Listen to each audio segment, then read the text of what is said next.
हाँ जी, good morning. क्या पढ़ा था कल अपन ने? जेम्स टोड पढ़ा था। कहाँ का था वो? स्कॉटलैंड। राजस्थान किस रूप में आया? पॉलिटिक। कौन सी कंपनी का? East India. तुम आगे खिसक जाओ थोड़े, आगे सरक जाओ थोड़े।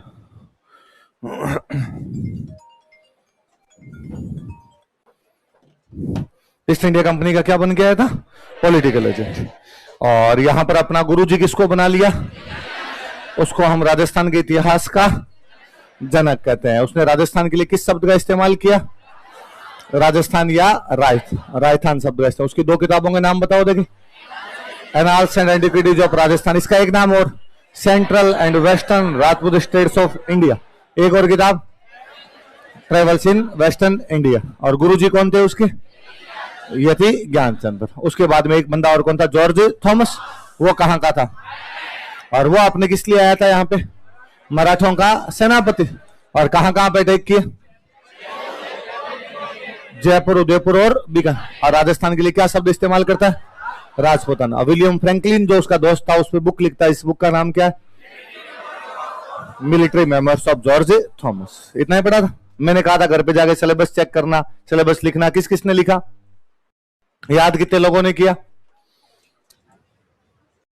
क्यों नहीं किया? तो याद है तुम्हें? तो बताओ, देखिए खड़े होकर बताओ।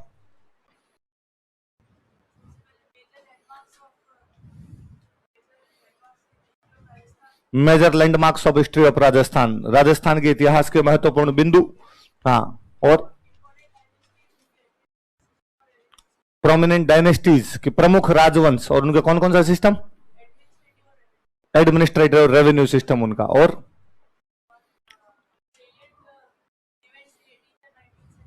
हाँ, 18 से लेके 18 सेंचुरी, 8वीं से लेके 18वीं शताब्दी तक के जो भी मुख्य मुख्य चीजें भी है वो सारी। पीजेंट मूवमेंट पढ़ने उसमें, ट्राइबल मूवमेंट पढ़ना उसमें, जनजातीय आंदोलन और किसान आंदोलन। और हाँ, फ्रीडम मूवमेंट, राजस्थान का स्वतंत्रता संग्राम मतलब 57 की क्रांति, और बाद में जो क्रांतिकारी वगैरह अपने हुए, इंटीग्रेशन ऑफ राजस्थान मतलब राजस्थान का एकीकरण। इतनी बातें थी। और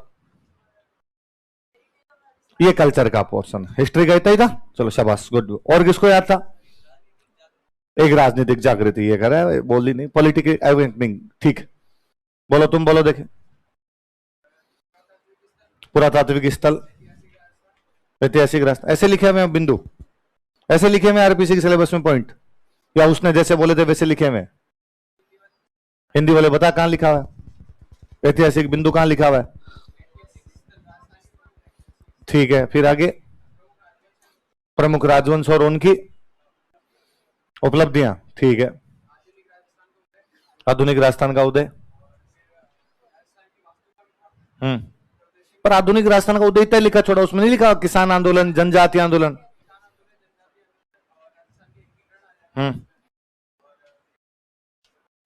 याद नहीं करके आया तुम, लिखे लिखे थे तुम। अंदर अंदर की याद करने हैं तो ऐसे तो कल मैं कह देता जेम्स टोड हो गया। अंदर अंदर का तो क्यों पढ़ा है? ऊपर ऊपर का तो बता ही दिया। मैंने कहा जोर बैठ दो, शाबाश, कोई नहीं। जॉर्ज थॉमस मैंने कहा बस हो गया भाई, ऊपर ऊपर से देख लो, अंदर से अपने नहीं पढ़ना है इनको, ऐसे नहीं करना भाई आपने। चलो ठीक है, जिन्होंने जिता लिखा, बाकी वाले घर पे जाके देख लेना आज अपने। और सुनो, देखो थोड़ी सी बात है। अब मैं इसलिए भी कह रहा था कि आप सिलेबस देखोगे, थोड़ा चीजें पता चलेगी, आप गो थ्रू होगे उन चीजों के। आपने बेसिकली जब हिस्ट्री हम देखते हैं तो हिस्ट्री को 3 भागों में बांटते हैं हम। एंशियंट, कौन सा आपका? एंशियंट। दूसरा होता मिडाइवल। दूसरा कौन सा होता?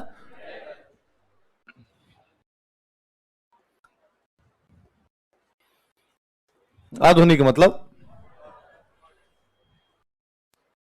3 हो गए। 3 कौन कौन से हो गए बताओ देखिए।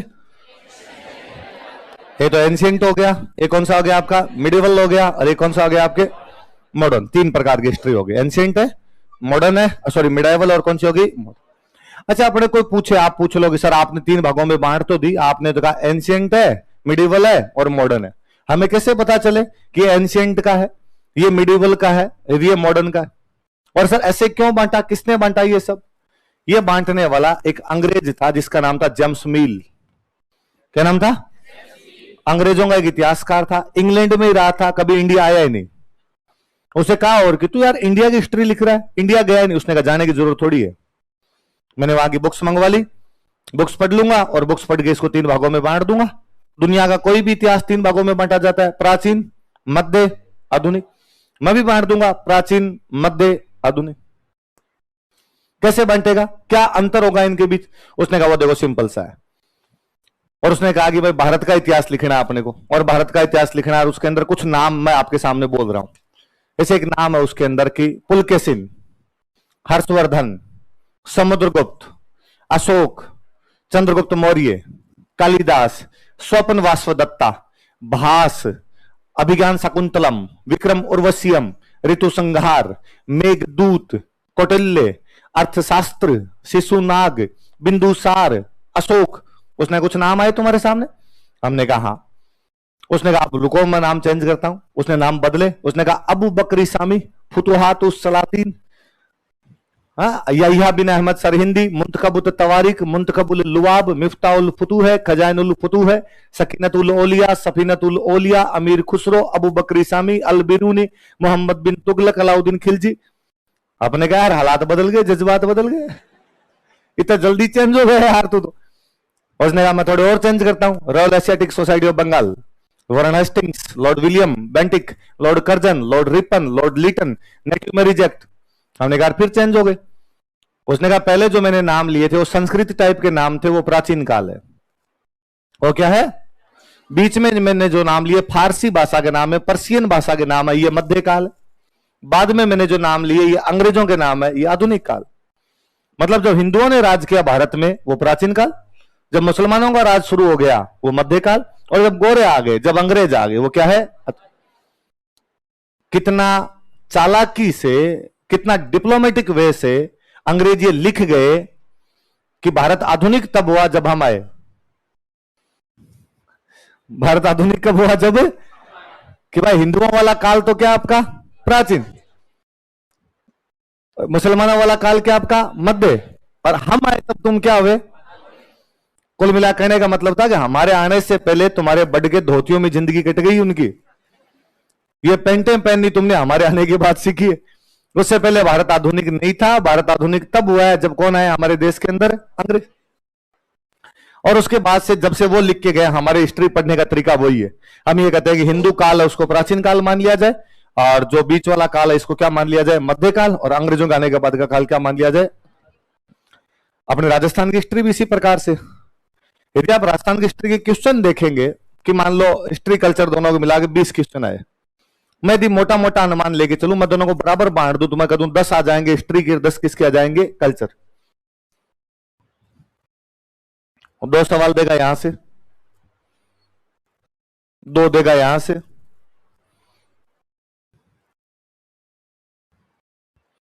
5-6 सवाल देगा यहां से, 5 मान लो, 6 मान लो, 4 मान लो। मतलब सबसे अधिक सवाल जो आएंगे वो हमेशा किसके आएंगे?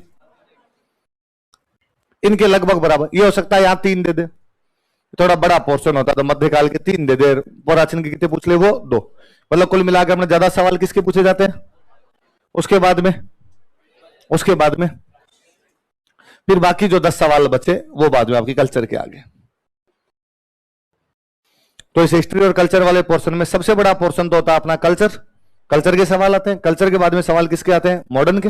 मॉडर्न के बाद में आते हैं मिडाइवल के, मिडाइवल के बाद में किसके आते हैं? अच्छा, एंशिएंट के कम आने के तो कारण है कि एंशिएंट है ही अपना 2 दिन का, 5 पन्नों में अपनी पूरी एंशिएंट खत्म ही हो जाती है। आप जब प्राचीन भारत का इतिहास पढ़ोगे तो प्राचीन भारत का इतिहास पढ़ने में आपको टाइम लगेगा 1 महीना, मतलब 24-25 दिन आराम से लगते हैं, और एक पूरा रजिस्टर भर दोगे। चंद्रगुप्त मौर्य ने क्या किया, अशोक ने क्या किया, समुद्रगुप्त कहां लड़ा, हर्षवर्धन ने कौन कौन सी बिल्डिंग बनवाई, कौन सी बुक लिखी। अब मैं आपको जब प्राचीन राजस्थान पढ़ाऊंगा, हद मार के मैं धीरे धीरे भी पढ़ा लूंगा तो 2 दिन, और कभी तेज पढ़ाना पड़ जाए तो 45 मिनट। प्री वाले बैच होते हैं, उनको होता है सर 2 महीने बाद एग्जाम में कराओ, तो अपने 45 मिनट में करवा देते हैं। आपके वैकेंसी नहीं आई हुई होती, आराम से समझा के पढ़ाना होता है, तो आपको 2 दिन के अंदर पढ़ा लेते हैं, इतना सही बचता है। अच्छा, कोई ये भी पूछ सकता है कि सर अपना प्राचीन राजस्थान का इतिहास इतना कम क्यों है? एंशिएंट की हमारी हिस्ट्री इतनी छोटी सी क्यों है? एंशिएंट मतलब पुराना टाइम, सबसे पुराना टाइम, सबसे पहले मनुष्य ने जब रहना शुरू किया होगा। अच्छा, मनुष्य जब कभी भी रहना शुरू करता होगा किसी जगह पे, तो सबसे बेसिक बेसिक नीड क्या होती होगी? पानी। क्या होती होगी? आगे मुझे बोलने की आवश्यकता नहीं, आपके यहां पे पानी था नहीं, इसलिए प्राचीन मनुष्य यहां पे नहीं रहा। प्राचीन मनुष्य वहां रहा जहां पानी था। पानी कहां पे था? पंजाब, पंजाब रहा वो। पानी कहां पे था? यूपी बिहार, तो यूपी बिहार में रहा। तो प्राचीन काल की ज्यादातर जो कहानियां मिलेगी वो या तो यूपी बिहार की मिलेगी या कहां की मिलेगी? पंजाब से। धीरे धीरे मनुष्य ने कहा कि भाई पानी भी उसको कहां मिलेगा? जहां नदियां, नदियां इन्हीं इलाकों में थी। या तो पंजाब का नाम ही पंचनद, या वहां नदियां थी, या गंगा यमुना ये सब कहां बहा करती थी? यूपी बिहार में, यहां नदियां थी। लेकिन धीरे धीरे मनुष्य ने खुद को डेवलप किया और उसने कहा पानी नदियों में थोड़ी है, मैं जमीन से निकाल दूंगा, मैं तालाब खोद लूंगा, मैं झील बना लूंगा। तो जब डेवलप हुआ तो उसने कहा फिर यूपी बिहार में क्यों रहना, झील खोद सकता हूं मैं, फिर जैसलमेर में रह जाऊं, मैं जैसलमेर में झील खोद लूंगा। मुझे जब तालाब भी बनाना है तो मैं बीकानेर में बना लूंगा। और इतनी छोटी मोटी नदियां तो राजस्थान में भी है बाकी। तो धीरे धीरे अपनी तरफ भी आना शुरू हुआ। इसलिए मध्यकाल के अंदर अपने यहां पे खूब सारा डेवलपमेंट दिखाई देता है। तो अपने मध्यकाल वाली हिस्ट्री तो खूब लंबी चौड़ी है, और अपने प्राचीन काल वाली हिस्ट्री इतनी लंबी चौड़ी है। मध्यकाल वाली हिस्ट्री की लंबी चौड़ी होने का एक कारण और है। प्राचीन काल में पूरे भारत की जो राजधानी रही थी वो राजधानी रही पाटलिपुत्र। क्या राजधानी रही? आज का पटना। आज का पटना कहां पड़ा आपका? बिहार। अब यार बिहार से तो कोई राजा अपनी तरफ क्या ही लड़ने आएगा, इतनी दूर तो लड़ाई हो ही नहीं सकती। अब बिहार वाले राजा की लड़ाई होगी तो किससे लड़ाई होगी? यूपी से लड़ लेगा, बंगाल से लड़ लेगा, उड़ीसा से लड़ लेगा, थोड़ा बहुत आगे चले कोई एमपी वालों से लड़ लेगा। अपने जगह आते आते तो थक ही जाता था, मरने दे रहे, क्या लड़ेंगे इनसे तो जाके। लेकिन मध्यकाल में भारत की राजधानी बन गई दिल्ली। भारत की राजधानी क्या बन गई? दिल्ली के नाक के ठीक नीचे हम थे, दिल्ली के सबसे नजदीकी हम थे। इसलिए मध्यकाल में दिल्ली से सबसे अधिक कोई लड़ा तो राजस्थान। इतिहास में यही है, राजा किससे लड़ा, किसने क्या बनवाया क्या नहीं बनवाया। इसलिए मध्यकाल का इतिहास हमारा बड़ा हो जाता है, और जो प्राचीन काल का इतिहास है वो हमारा क्या हो जाता है? पानी नहीं था एक, वो चक्कर पड़ता था। राजधानी दूर थी इसलिए हम सेंटर से दूर थे। जो सेंटर से जितना दूर होगा उसकी हिस्ट्री उतनी कम होगी। हमेशा हिस्ट्री उनकी ज्यादा होगी जो सेंटर के क्या होंगे। मैं तो आज का ही बता दूं आपको, अखबार देख लिया करें आप, तो आज की हिस्ट्री अखबार है, अखबार देख लिया करें और मुझे बताया कीजिए कि अखबार में नागालैंड की खबरें कितनी है? सेंटर से दूर है वो। मैं हमेशा सोचता हूं कि यार वो 7 राज्य हैं उधर, 7 सिस्टर्स। हम इतने 500 लोग बैठे हैं इस क्लास में, अपने में से कोई एक बंदा उन 7 राज्यों के 15 आदमियों के नाम बता दे जो अलग अलग फील्ड से हो। अलग अलग फील्ड से, ये नहीं कि 7 राजनेताओं के नाम बता दिए, 7 खिलाड़ी होंगे। कहीं सर एक खिलाड़ी का नाम, एक पॉलिटिशियन है, एक इनमें म्यूजिशियन है, एक कोई थिएटर आर्टिस्ट है, एक कोई महिला सोशल वर्कर है, एक कोई पुरुष सोशल वर्कर है। 15 नाम नहीं पता हमें। हमारे देश का पार्ट है, हम जानते नहीं उनके बारे में कुछ भी। मैं यही आपको कहूं कि मुझे पंजाब यूपी इनके बता दो, आपको सर 15 छोड़ो 50 बता दे। पंजाब वाले तो आप सारे सिंगर के नाम बता दो एक एक के, यूपी वाले सारे नेताओं के नाम बता दो। चलो 15 आदमी छोड़ो, मैं आपको पूछूं यूपी का मुख्यमंत्री कौन? आपको चलो योगी आदित्यनाथ। दिल्ली का सीएम कौन? आपको अरविंद केजरीवाल। पंजाब का सीएम कौन? भगवंत मान है। मैं पूछूं एमपी का सीएम कौन? कि शिवराज सिंह चौहान। गुजरात का सीएम कौन? भूपेंद्र पटेल, है ना। नया बना है, आपको नाम याद नहीं आ रहा पर फिर भी याद आ जाता है। मैं पूछूं मेघालय का सीएम कौन? तो अपने को सोचना पड़ता है मेघालय का है, पहले तो दिमाग में यही नहीं आता कई देर तक कि अरे मेघालय कहां रह गया। या मणिपुर का सीएम बताओ, या सिक्किम का सीएम बताओ, तो बीरेन सिंह के उनके नाम याद करने में कठिनाई होती है, क्योंकि वो सेंटर से दूर है। जो सेंटर से जितना दूर होगा उनकी हिस्ट्री उतनी ही कम होगी, जो सेंटर के नजदीक रहेंगे उनकी हिस्ट्री ज्यादा रहेगी। इसलिए प्राचीन जब भी आप पढ़ेंगे, अब प्राचीन काल पढ़ते बच्चा बच्चा भारत का जानता है कि अशोक ने कलिंग पर आक्रमण किया था। अशोक ने कहां आक्रमण किया? कलिंग का मतलब उड़ीसा, अशोक बिहार में है, तो बिहार उड़ीसा तो लड़ेंगे आपस में।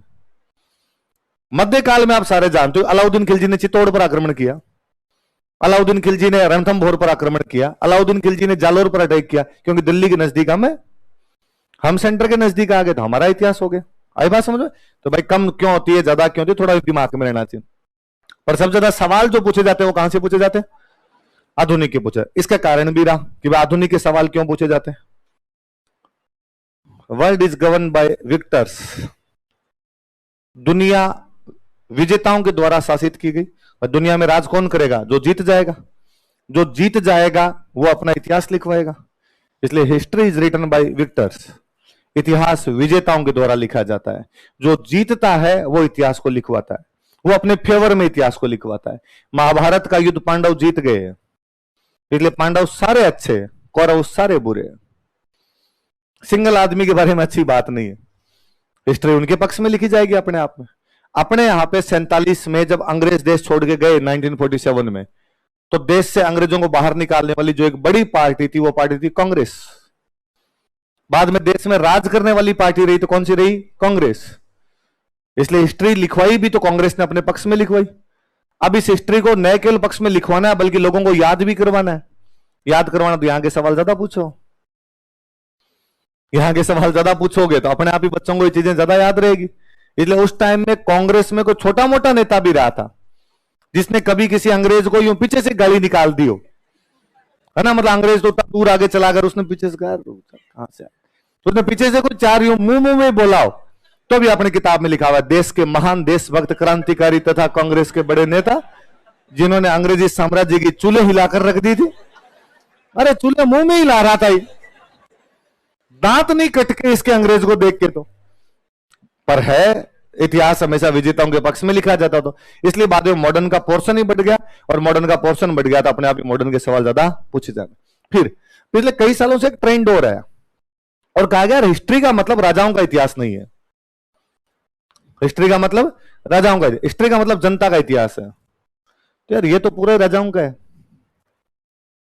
मिडाइवल तो यही है, फलाना राजा उस राजा से लड़ा, फलाने राजा ने उससे शादी की, फलाने राजा ने ये महल बनवाया, फलाना राजा ये महल तोड़ गया। अब यदि आप राजाओं के क्वेश्चन नहीं पूछोगे तो मिडिवल अपने आप कम हो गई ना। अब आपको जनता के सवाल पूछने हैं, तो ये हिस्ट्री तो अपने को पता ही नहीं, तो यहां तो क्या जनता और क्या राजा, फिर बचा कौन सा? आधुनिक बचा ले दे के। इसलिए सबसे अधिक सवाल किसी के आते हैं तो किसके आते हैं? आधुनिक। आज अपने यहीं से शुरू करेंगे। लिखो आधुनिक राजस्थान का इतिहास, हिस्ट्री ऑफ मॉडर्न राजस्थान। आधुनिक राजस्थान का इतिहास, हिस्ट्री ऑफ मॉडर्न राजस्थान। आधुनिक राजस्थान का इतिहास,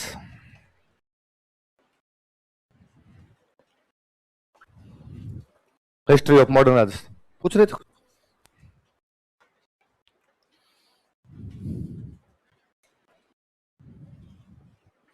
और सुनना, देखो बात अभी मैं इनसे इसीलिए पूछ रहा था कि इनसे पॉइंट निकल के आए, तो कि जब हम मॉडर्न राजस्थान पढ़ेंगे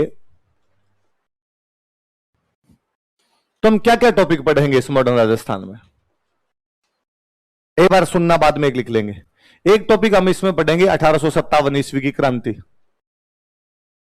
भाई मॉडर्न राजस्थान क्या है? जब अंग्रेज आ गए थे वही तो है। मैं अभी बता रहा था अंग्रेजों के आने के बाद का जो राजस्थान है, अंग्रेजों के आने के बाद का जो इतिहास है उसको क्या बोलते हैं? मॉडर्न बोलते हैं। अंग्रेजों के खिलाफ भारत में पहली बड़ी हलचल यदि कोई थी तो वो कौन सी थी? 1857 की क्रांति। एक और सुनो, देखो मैं बताता हूं। दो शब्द है, एक शब्द होता है क्रांति, एक शब्द होता है आंदोलन, रिवोल्ट, मूवमेंट। एक शब्द तो क्या होता है? आंदोलन। एक शब्द क्या होता है? कोई एक इंसिडेंट हो, कोई एक घटना हो और सिस्टम हिल के रह जाए, आंदोलन है। क्या है? सिस्टम चेंज हो जाए, क्रांति है। सिस्टम में ज्यादा चेंज ना आए, थोड़ा सा चेंज आ जाए, बस हिल के रह जाए सिस्टम, ये तो क्या है? आंदोलन। चेंज हो जाए, ये अपने आप में क्या है? आप कई बार नाम पढ़ते हैं, आप पढ़ते हैं कि गांधी जी का असहयोग आंदोलन, नॉन कॉपरेशन मूवमेंट। कौन सा आंदोलन? गांधी जी का असहयोग आंदोलन, नॉन कॉपरेशन मूवमेंट। 1920 में चलाया गांधी जी ने। कब चलाया? और गांधी जी ने कहा 1 साल का टाइम मुझे दे दो, मैं अंग्रेजों को देश से बाहर निकाल दूंगा। लोगों ने 1 साल क्यों 1.5 साल दिया, लेकिन क्या 1920 में अंग्रेज देश से बाहर चले गए थे? नहीं गए ना। तो हम कहते हैं ये एक आंदोलन है। ये क्या है? 1857 से पहले हमारे देश में राज हुआ करता ईस्ट इंडिया कंपनी। किसका राज था? अंग्रेजों की कंपनी है, और अंग्रेजों की कंपनी भारत में राज करती है, और उस कंपनी का नाम क्या है? East India. 57 में हमने अंग्रेजों की उस कंपनी के खिलाफ क्रांति की और कंपनी का राज खत्म। अंग्रेजों को खुद का राज आ गया, उनके देश का राज आ गया। कैसे? जैसे मैं सिंपल भाषा में बताऊं, मान लो अपनी एक कंपनी है रिलायंस।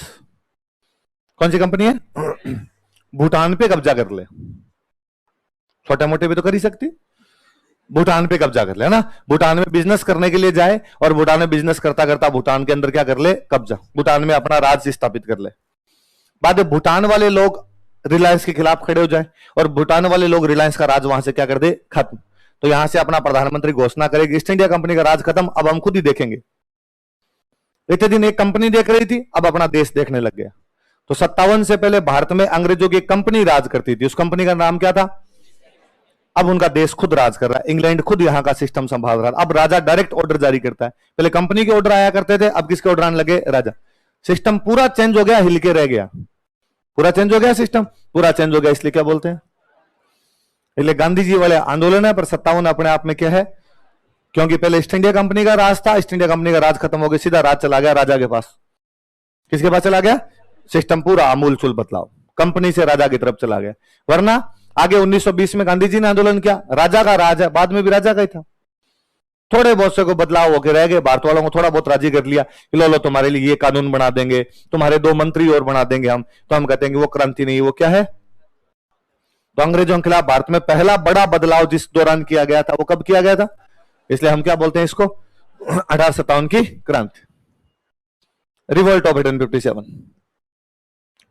फिर अपने यहां पे एक और बड़ी जोरदार बात कि मैं आपको कल ही बता रहा था कि अपने राजस्थान में अंग्रेज थे ही नहीं, राजस्थान में अंग्रेज अपने यहां पे अंग्रेजों का राज था ही नहीं। तो जब हम ये कहते हैं कि मॉडर्न राजस्थान पढ़ेंगे हम, तो मॉडर्न राजस्थान, मॉडर्न का तो मतलब ही अंग्रेजों के आने के बाद का। जब हमारे अंग्रेज ही नहीं थे तो पढ़ें क्या? तो हम कहते हैं भाई अंग्रेज तो नहीं थे पर राजा तो थे, और हमारे राजाओं ने अंग्रेजों के साथ कर रखी थी संधियां। हमारे वाले सारे राजा अंग्रेजों के क्या थे? दोस्त। आप ये कह सकते हो कि उसमें भारत 2 थे, एक था ब्रिटिश इंडिया जहां अंग्रेजों का डायरेक्ट राज था, एक थे प्रिंसली स्टेट जहां राज तो राजाओं का था पर राजा दोस्त किसके थे? अंग्रेजों। इसलिए यहां पे अंग्रेजों का इनडायरेक्ट राज था। एक जगह अंग्रेजों का डायरेक्ट राज है, एक जगह अंग्रेजों का इनडायरेक्ट। अपने इनडायरेक्ट वाले में तो आते हैं। तो हमने कहा कि यार ठीक है, जब अंग्रेज हमारे यहां पे नहीं थे तो हम अंग्रेजों के खिलाफ आंदोलन कर भी नहीं सकते। कोई राजस्थान का आदमी कहे कि हम अंग्रेजों के खिलाफ लड़े थे, तो कैसे लड़े? जब अंग्रेज ही नहीं थे तो लड़ ही नहीं सकते अंग्रेजों के खिलाफ, पर हम राजाओं के खिलाफ तो लड़े। और राजाओं के पीछे कौन था? अंग्रेज। तो इसका मतलब इनडायरेक्टली किसके खिलाफ लड़ रहे हैं? अंग्रेजों। अच्छा, राजा के खिलाफ लड़ाई क्या हो सकती है? राजा के खिलाफ लड़ाई हो सकती है कि राजा ने जनता पे टैक्स लगा दिए, थोड़े थोड़े दिनों में टैक्स बढ़ा देता है उसको। टैक्स बढ़ाएगा तो जनता राजी होगी या नाराज होगी? नाराज हुई जनता आंदोलन करेगी। इसलिए हमारे किसानों ने आंदोलन किए। किसने आंदोलन किए? तो हम एक टॉपिक पढ़ेंगे, किसान आंदोलन। क्या टॉपिक पढ़ेंगे? किसान आंदोलन, पीजेंट मूवमेंट।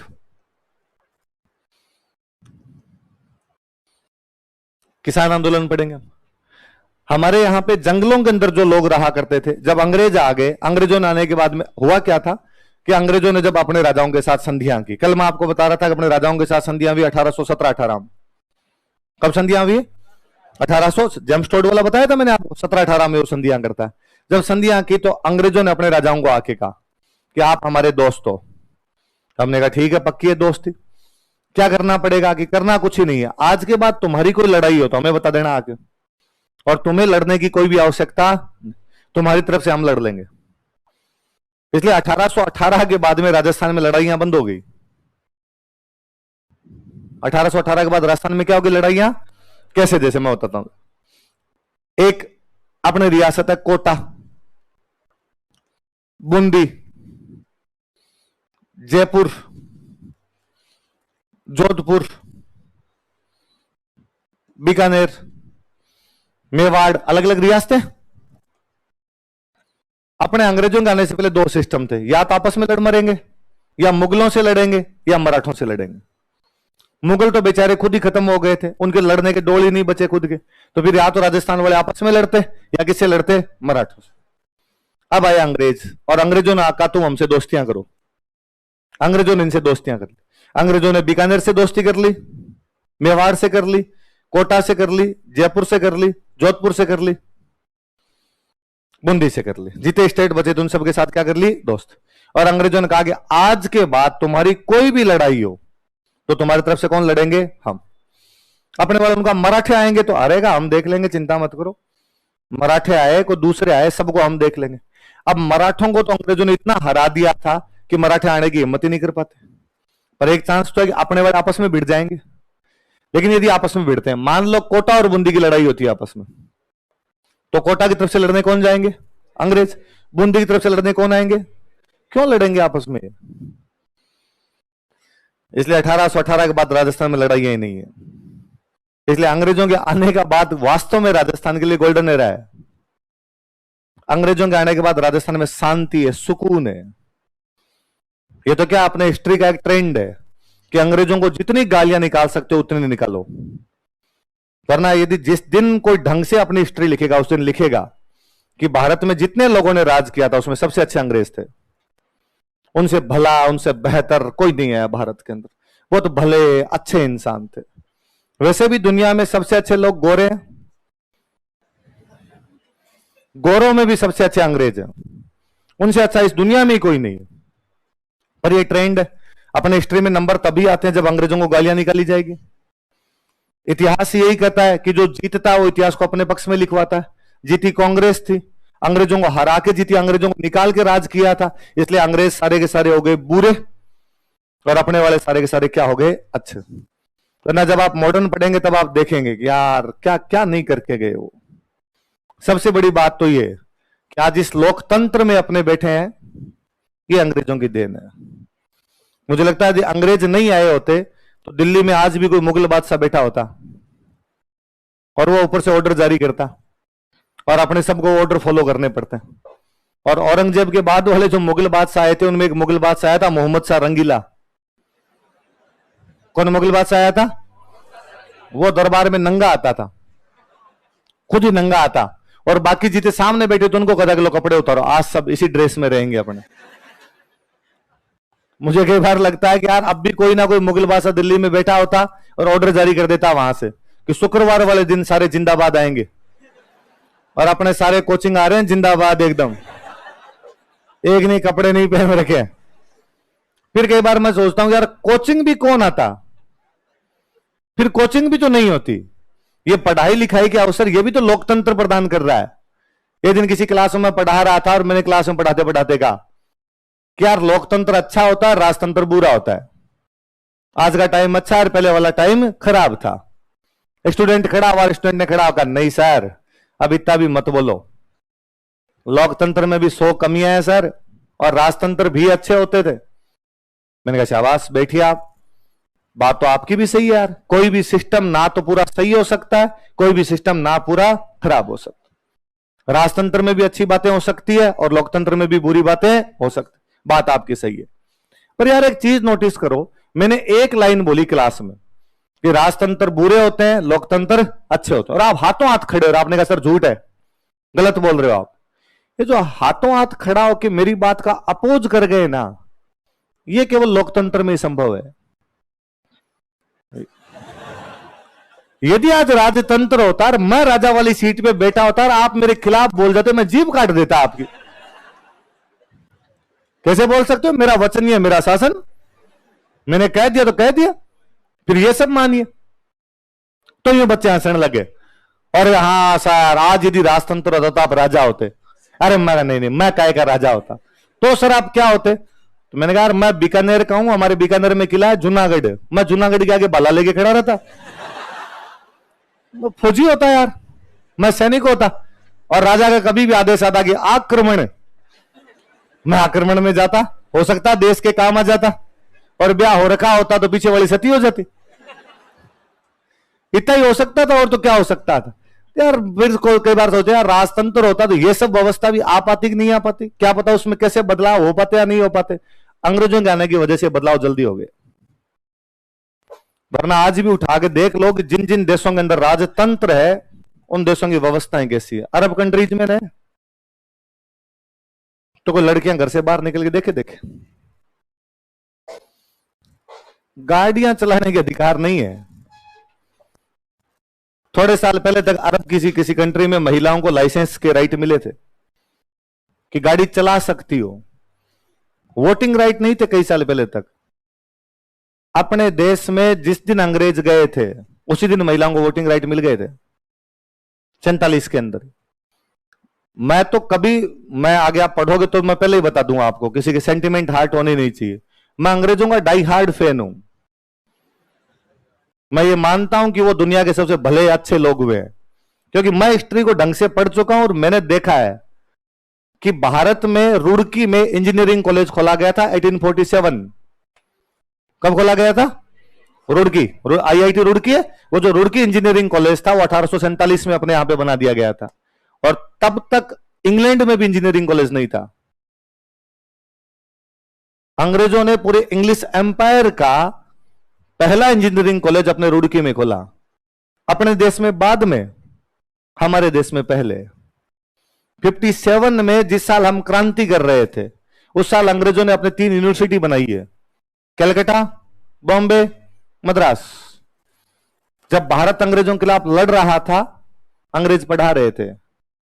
42 जब तय हो गया था कि अंग्रेज जाएंगे, 1940 के बाद में क्लियर था, अंग्रेजों ने 40 में ही कह दिया था कि हम जाएंगे, जैसे ही वर्ल्ड वॉर खत्म होगा हम तुम्हारा देश छोड़ के चले जाएंगे। ये 40 में ही संधि हो गई थी। 40 के अंदर अगस्त प्रस्ताव लिख देता है इस बात को। 42 में साफ साफ था कि अंग्रेज जाएंगे। अपने गांधी जी आंदोलन और चला रहे, अंग्रेजों भारत छोड़ो, अंग्रेजों भारत छोड़ो। उस साल उन्होंने कलकत्ता में हावड़ा ब्रिज बनाया है। आप हावड़ा ब्रिज को देख लो तो दिमाग खराब हो जाए कि क्या ऊंचा, लंबा, चौड़ा, मजबूत हावड़ा ब्रिज बनाया उन्होंने उस साल, जिस साल उनको पता था कि हम यहां नहीं रहेंगे। पर इस बात को समझ रहे थे कि नहीं, हम यहां शासन कर रहे हैं, शासन का अर्थ जनता की भलाई होता है। जनता के लिए जो काम, जब तक हम रहेंगे, जो काम किए जाने चाहिए वो काम हम यहां पे करेंगे। तो अंग्रेजों का मामला यूं बहुत ढंग का ही मामला रहा था। तो अंग्रेज जब आए तो अपने यहां की लड़ाइयां हो गई बंद, क्योंकि अंग्रेजों ने कहा कि तुम्हारी तरफ से लड़ाई हम करेंगे, और अंग्रेज लड़ते थे ही नहीं लड़ते थे, तो मामला एकदम सेटल चल रहा है। तो अंग्रेजों ने जब कहा कि हम तुम्हारी तरफ से लड़ाई करेंगे तो पैसे दो। भाई यदि कोई तुम्हारी तरफ से लड़ेगा तो उसके बदले में क्या लेगा तुमसे? पैसे। भाई आप ये मान लो आपके ऑफिस है और ऑफिस में आपके डेली गुंडे अटैक करते हैं। 2 तरीके हैं, या तो आप खुद एक लठ रखो पास में, और डेली कोई गुंडा है तो या तो उसको कूटो या उसे मार खा लो, या आप एक गार्ड बुला के लाओ और उस गार्ड को कहो कि मैं तेरे को दे दूंगा महीने के 7,000 रुपए, आगे खड़ा रहे, मेरी ऑफिस तक कोई नहीं आना चाहिए, मेरे ऑफिस वाले कांच को एक भी पत्थर नहीं लगना चाहिए। अब गार्ड साहब की जिम्मेदारी है। गार्ड साहब कैसे बचाएंगे, कैसे नहीं बचाएंगे? आप ये मान लीजिए कि अंग्रेज वो गार्ड है जिनको हम 7,000 रुपए दे रहे हैं, पर गार्ड साहब थोड़े दिन बाद में आपके पास आए, आपको आगे कहा कि सर महंगाई बढ़ गई, 7,000 में पार नहीं पड़ेगी अब। तो आपने गार्ड साहब कहा कि 9,000 दे दिए। थोड़े दिनों बाद गार्ड साहब हो रहा है, गार्ड साहब ने कहा नहीं साहब टाबर स्कूल भी जा रहे हैं मेरे तो, और सब्जियों के रेट देखिएगा मार्केट में कितने चल रहे हैं। आपको भी लगा कि यार यदि गार्ड साहब चले गए तो अपनी दिक्कत हो जाएगी, और अब आपने लठ रखना भी बंद कर दिया था। तो आपने गार्ड साहब को 11, तो गार्ड साहब धीरे धीरे अपना पेमेंट बढ़ाएंगे। अंग्रेजों ने पेमेंट बढ़ाना शुरू कर दिया। अंग्रेजों ने शुरुआत में कहा कि हमें 1 लाख दे दो, अब कहा कि हमें 1.25 लाख दो, हथियार नहीं मंगा लिया, अब कहा 1.5 लाख दो, अब कहा 2 लाख दो। अब वो जो पेमेंट बढ़ना शुरू हुआ तो राजा को कहीं ना कहीं से तो पेमेंट लेना पड़ेगा। तो राजा ने जनता पे क्या लगाना शुरू कर दिए? टैक्स। जनता पे टैक्स लगाए तो जनता ने किया आंदोलन। अब अपने जनता के नाम पे सारे किसान होते, इसलिए आंदोलन भी कौन से हो गए अपने? किसान किसान आंदोलन। अब और टैक्स बढ़ाए तो राजा ने अंग्रेजों का कि यार तुम ये बार बार पैसे बढ़ाते हो, मैं पैसे लाऊं कहां से? अंग्रेजों का जनता से ले ले, तो जनता से ले लिया यार, जितने लेने थे। इतनी खेती होती है हमारी, तो अंग्रेजों का खेती ज्यादा कर ले। तो ज्यादा कहां करूं, जितनी जमीन है उतनी तो खेती होगी। अंग्रेजों का जमीन तुम्हारे पास खूब सारी पड़ी है, झूठ बोलते हो तुम, खेती करते नहीं हो उसमें, कहां पड़ी है? ये पड़ा, ये तो जंगल है तो काट लो। जंगल काटने शुरू किए। जंगल के अंदर जो लोग रहा करते हैं उनको बोलते हैं जनजाति। क्या बोलते हैं? अपने दो बनता है, एक होता है SC और एक होता है ST। संविधान में 2 लिस्ट जोड़ी गई। एक लिस्ट का नाम क्या है? वे लोग जो समाज में रहते थे, सोसाइटी में रहते थे, परंतु बाकी लोगों के बराबर नहीं थे, उनको तो क्या कहा गया? जो बाकी लोगों की तुलना में बैकवर्ड थे। वे लोग जो समाज में नहीं रहते, जंगलों के अंदर रहते हैं, उन क्या कहा गया? अपने हिंदी में बोलते हैं जनजाति। क्या बोलते हैं? वे लोग जो जंगलों के अंदर रहा करते थे उनको क्या कहा जाता था? जनजाति। अब वो जंगल जब काटे तो उन जनजातियों का मुकाबला बाहर वाले लोगों से हुआ। अब उन जनजातियों पे टैक्स लगने शुरू हुए, इसलिए जनजातियों ने आंदोलन शुरू कर दी। इसलिए तीसरे प्रकार के आंदोलन अपने कौन से हो जाएंगे? कौन से आंदोलन हो गए? Tribal movement.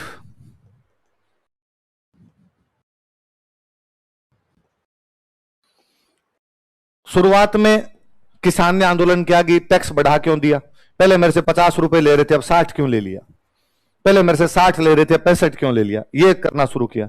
धीरे धीरे उसकी समझ विकसित हुई, तो उसने कहना शुरू किया कि तू है कौन 50 लेने वाला,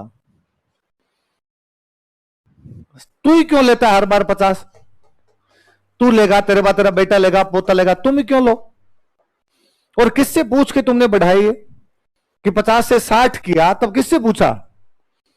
राजा ने कहा पूछना किससे है, मैं खुद करूंगा, मैं राजा हूं ना।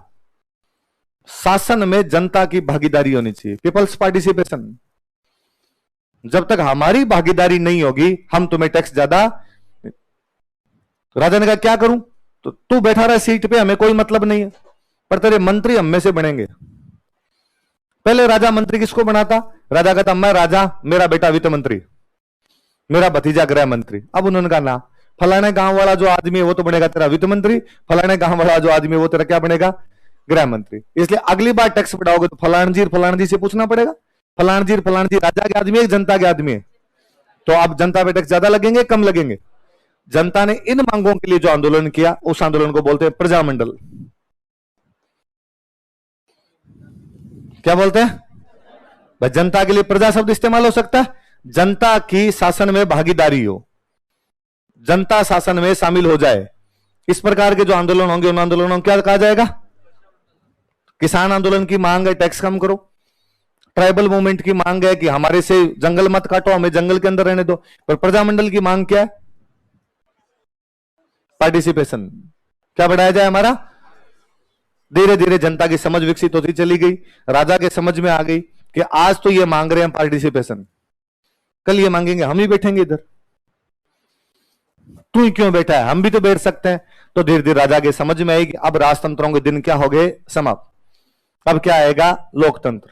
देश आजाद हुआ, भारत में लोकतंत्र आ ही गया था, अंग्रेज भारत को छोड़ गए, यहां तो डेमोक्रेसी आई गई। अपने राजाओं ने भी कहा भाई हमारे भी डेमोक्रेसी, और हम भारत के अंदर मिलाते हैं, और मिलाने को बोलते हैं एकीकरण। एक हो गया, राजाओं वाला भारत और अंग्रेजों वाला भारत एक हुआ, इसलिए हम इसको बोलते हैं राजस्थान का एकीकरण। क्या बोलते हैं राजस्थान का? आप इंटीग्रेशन कह सकते हो, आप यूनिफिकेशन कह सकते हो। ये 5 बड़े बड़े से टॉपिक पढ़ेंगे हम। क्या टॉपिक है बताओ देंगे? 57 की क्रांति, किसान आंदोलन, इंटीग्रेशन पढ़ेंगे, प्रजामंडल मूवमेंट पढ़ेंगे, ट्राइबल मूवमेंट पढ़ेंगे, पीजेंट मूवमेंट पढ़ेंगे, रिवोल्ट पढ़ेंगे। आई समझ में कि अपने हमेशा किसी भी सब्जेक्ट को पढ़ते समय उसमें क्या क्या पढ़ना है ये दिमाग में रहना बेहद जरूरी है, वरना हम पता नहीं क्या क्या क्या पढ़ जाएंगे और हमें समझ में नहीं आएगी। और जब तक सिलेबस नहीं पता होता दिमाग के तार नहीं जुड़ते। वो होता होना क्या चाहिए, किसी भी सब्जेक्ट को कोई भी पढ़ाई करते समय इंडेक्स बननी चाहिए दिमाग में। जब तक वो इंडेक्सिंग नहीं होगी तब तक पढ़ाई नहीं होगी। एक कोई कुछ ही कभी पढ़ लिया, कुछ ही कभी पढ़ लिया, फिर वो पढ़ाई नहीं। अब अपने को समझ में आता है कि यार अंग्रेजों का राज था, अंग्रेजों के राज के खिलाफ हमारे लोग लड़े, वो क्रांति क्या है? तो कंपनी का राज खत्म हो गया, राज किसका आ गया? राजा का। वहां के राजा की हमारे राजा की संधि थी, इसलिए वहां का राजा टैक्स बढ़ाता तो हमारा राजा हमारी जनता पे टैक्स बढ़ा देता, तो जनता ने टैक्स के खिलाफ आंदोलन किया। वो वहां के राजा ने हमारे राजा को कहा कि तू जंगल काट ले, जंगल काट के यहाँ पे खेती कर ले, जंगल कटे तब जो आंदोलन हुआ वो कौन सा है? धीरे धीरे जनता पढ़ी तो जनता ने कहा कि टैक्स लगाने का राइट तेरे पास नहीं होना चाहिए, हमारे पास होना चाहिए। ये जब राइट मांगने शुरू किए इसको क्या बोलते हैं? धीरे धीरे जनता और समझदार हुई तो राजा को भी लगा कि अब दिन अपने खत्म हो गए, और राजा ने भारत में अपना एक एक कर दिया भारत में अपने को। इसको क्या बोलते हैं? समझ? उतारो, देख ऐसे कैसे उतारो।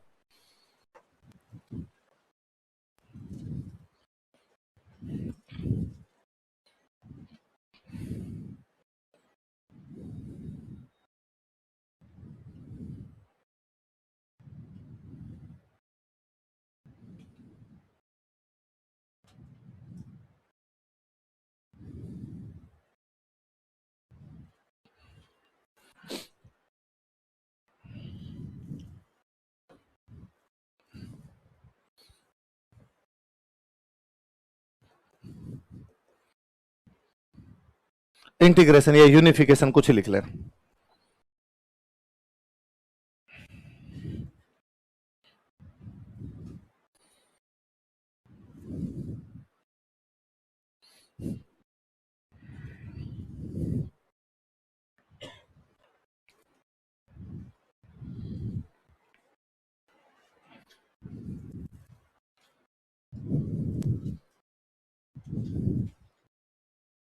उतार ली।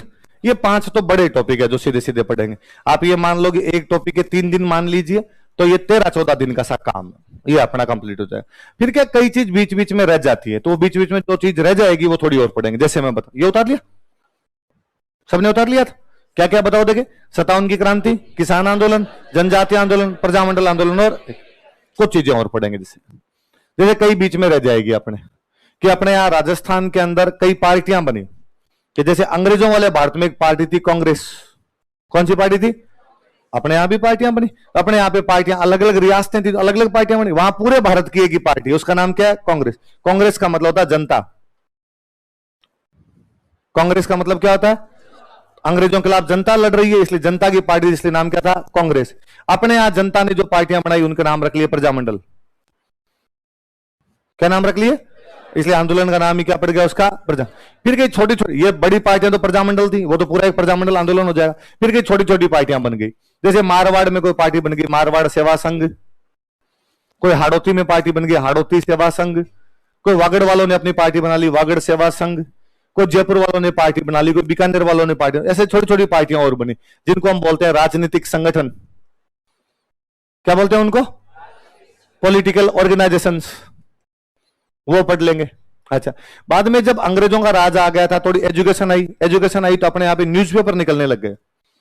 और ये जो पार्टियां बनी, ये अपनी जो आइडियोलॉजी है, उस आइडियोलॉजी को जनता के बीच में कैसे लेके जाएगी? अखबार। अखबार एक सिस्टम है जिसके माध्यम से आप आइडियोलॉजी भेज सकते हो अपने, इसलिए अपने यहां पे कौन कौन से अखबार निकले? न्यूज़पेपर्स। कई लोग तो ऐसे थे जिन्होंने अपने यहां पे कहा कि भाई पार्टी बनाएंगे और पार्टी बना के राजाओं के खिलाफ नारे लगाएंगे, राजा मुर्दाबाद, राजा मुर्दाबाद, तो राजा टैक्स कम कर देगा।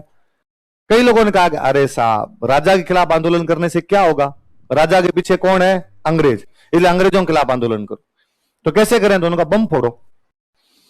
तो कई लोग पूरी तरीके से उधर मुड़ गए थे, उनको हम एक अलग चैप्टर में पढ़ेंगे, उनको हम बोलेंगे freedom fighters.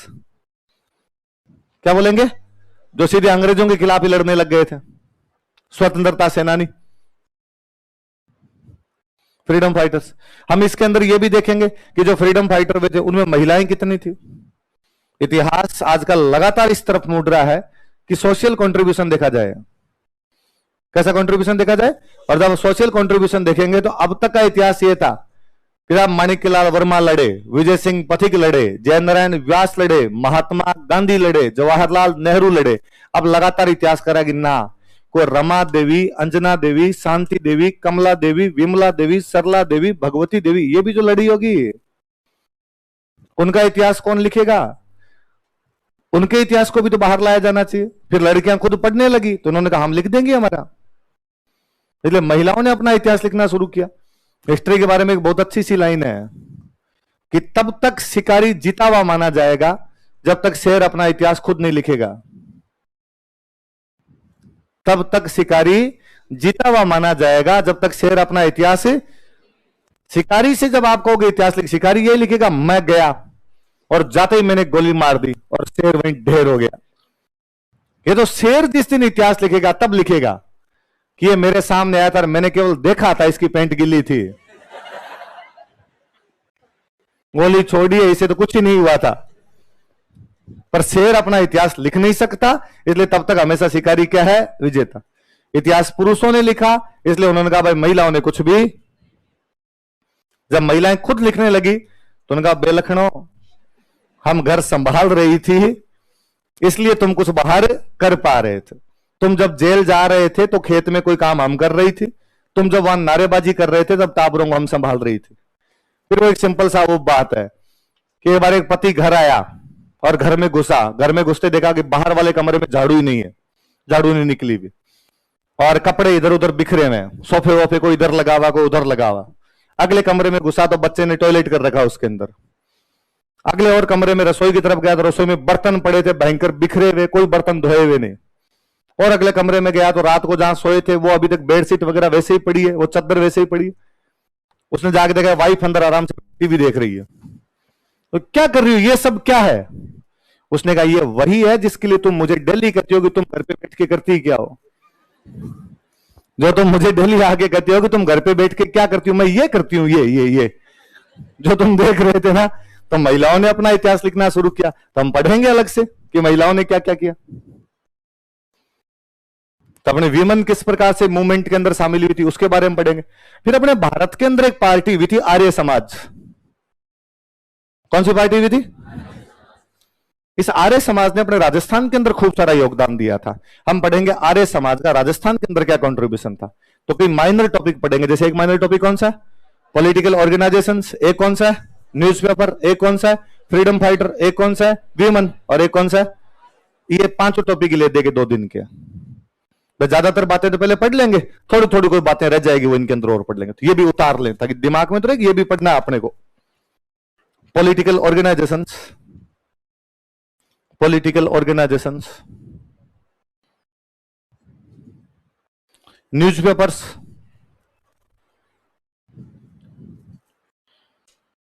Political organisations, newspapers, freedom fighters, freedom fighters, women और आर्य समाज। आर्य समाज को इंग्लिश में भी आर्य समाज ही लिखना ना, इसके लिए अलग से शब्द नहीं होते हैं। सोसाइटी वगैरह मत करना, पार्टी का नाम वैसे ही रहता है।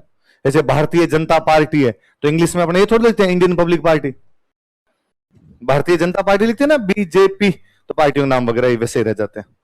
तो आर्य समाज ले दे, कितने टॉपिक पढ़ने अपने को? 10। कौन कौन से? पहले 5 बड़े टॉपिक बताओ देखो मेरे को। 57 की क्रांति, किसान आंदोलन। 5 छोटे टॉपिक बताओ अपने।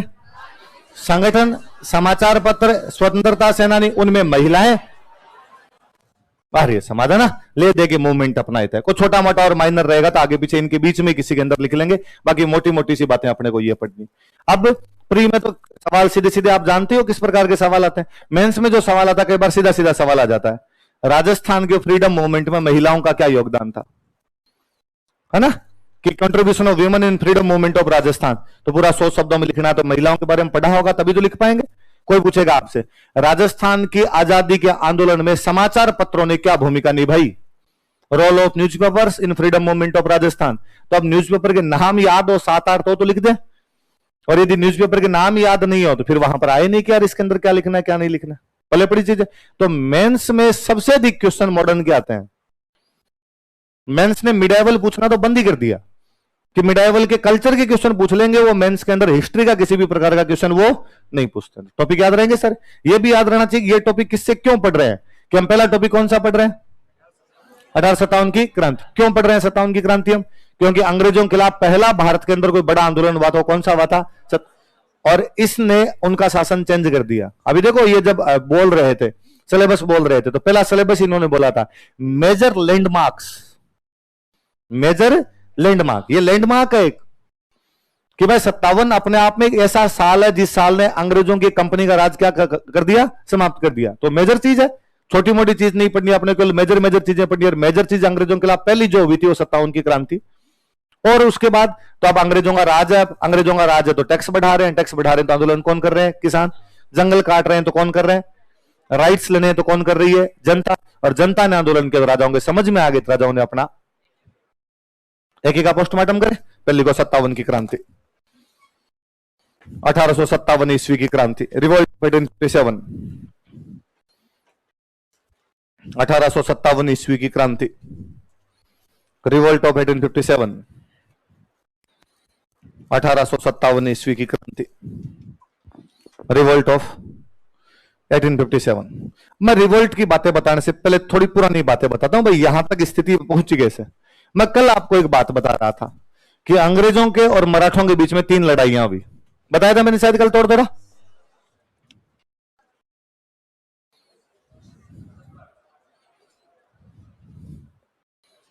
बताई थी नहीं, मोटी मोटी सी बात बताई थी। मैंने बताया था ये वाली लड़ाई ड्रॉ थी और साउथ में हुई लड़ाई पूरी। पहली जो लड़ाई थी पूरी पूरी कहां पर हुई? South, draw. ना तो अंग्रेज जीते और ना मराठे हारे। अंग्रेजों को भी नुकसान वार, मराठों को भी नुकसान। फाइनली संधि कर ली, बढ़ने दो, आप लड़ लिए 7 साल, अब चुपचाप बैठ जाओ, तुम्हारे पास है तुम रख लो और हमारे पास जो है वो हम रख लो। अगली लड़ाई कब हुई? ये नॉर्थ में हुई। नॉर्थ में हुई तो ये अपने 2 राज्यों की बाउंड्री पर हुई, एक तो भरतपुर और एक अलवर। कौन कौन से दो राज्य?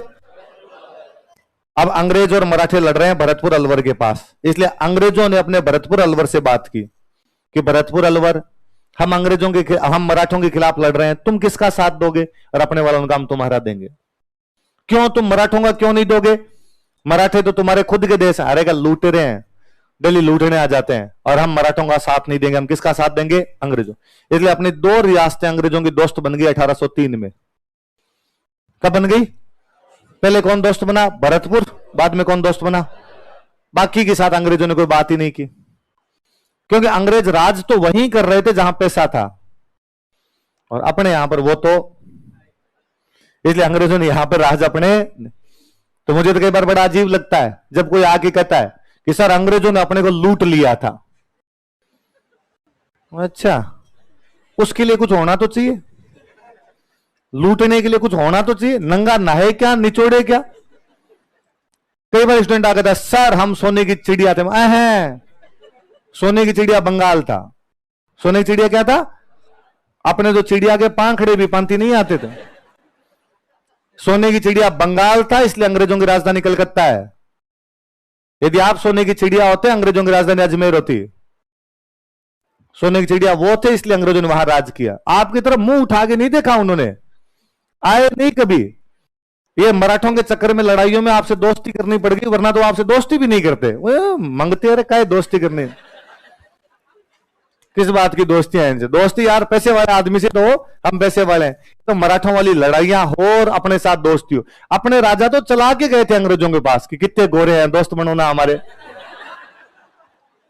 वो कह रहे थे हाथ मत मिलाओ यार, ऐसे ऐसे मत करो, ठीक ठीक सा मामला है, अपने रहने दो। तो पहले 1803 में दो दोस्त बने अंग्रेजों। कौन कौन दोस्त बने? अब वापस लड़ाई कब हुई जाके उनकी? तो वापस दोस्त बनाने शुरू किए। तो 17 में फिर दो दोस्त बने, एक बना करौली और एक बना कोटा। कौन कौन बन गए? करौली और कोटा। बाकी जीते बने वो सब बन गए 18 में। वो कब बन गए सब? तो अंग्रेजों से पहले दोस्ती तो हमारी कब हुई? 1803। 1803 में दोस्ती कौन कौन करते हैं? एक तो करता है भरतपुर और एक कौन करता है? अलवर। बाद में 17 में दोस्ती कौन कौन करते हैं? बाकी जीते बचे वो कब कर लेते हैं?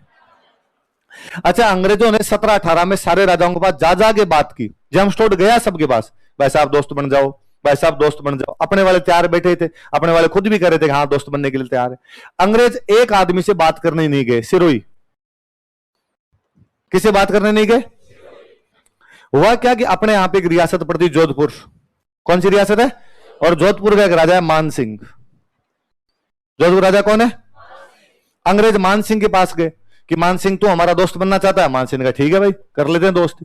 मान सिंह तो फिर भी थोड़ा नाराज सा था कि नहीं करूंगा। मान सिंह का बेटा तैयार था, उसने कहा पापा कितने भले भले से लोग हैं, देखो कितने गोरे गोरे से संधि करते हैं। और इसके बेटे ने उनसे क्या कर ली? संधि। तो जब इनसे पूछा जोधपुर वालों से कि भाई तुम राजा हो कहां के, हमें बताओ तो सही, जिनके हम दोस्त बन रहे हैं उनका पता तो, कितना इलाका है तुम्हारा? तो इनका इलाका हमारा खूब सारा है। क्या क्या था तुम्हारे इलाके में? तो इन्होंने कहा हमारे इलाके में था नागौर, जोधपुर, पाली, जालोर, सिरोही और बाड़मेर। क्या क्या था हमारे इलाके में बताओ? देखिए, नागौर, जोधपुर, पाली, जालोर, सिरोही, बाड़मेर। इसमें बाकी सब तो ठीक है, पर सिरोही इनके पास नहीं था। सिरोही अलग था। सिरोही का जोधपुर वालों से कोई भी लेना देना, उनका वंश अलग था, उनके राजा अलग थे। पर सिरोही बापड़ा था छोटा सा, इसलिए जोधपुर वाले कहेंगे हमारा ही है। बस नेपाल अपने अंदर आता है और अपने कह देंगे हमारा ही है। जैसे श्रीलंका है कि हमारा मैप लाते तब श्रीलंका का मैप फ्री आ जाता है, आता ही साथ में नीचे लटका हुआ सही रहता है, तो अपने कल वो कह देंगे हमारा ही है। तो वैसे जोधपुर वाला राजा सिरोही को क्या बताया गया? खुद का। इसलिए अंग्रेज सिरोही के पास गए।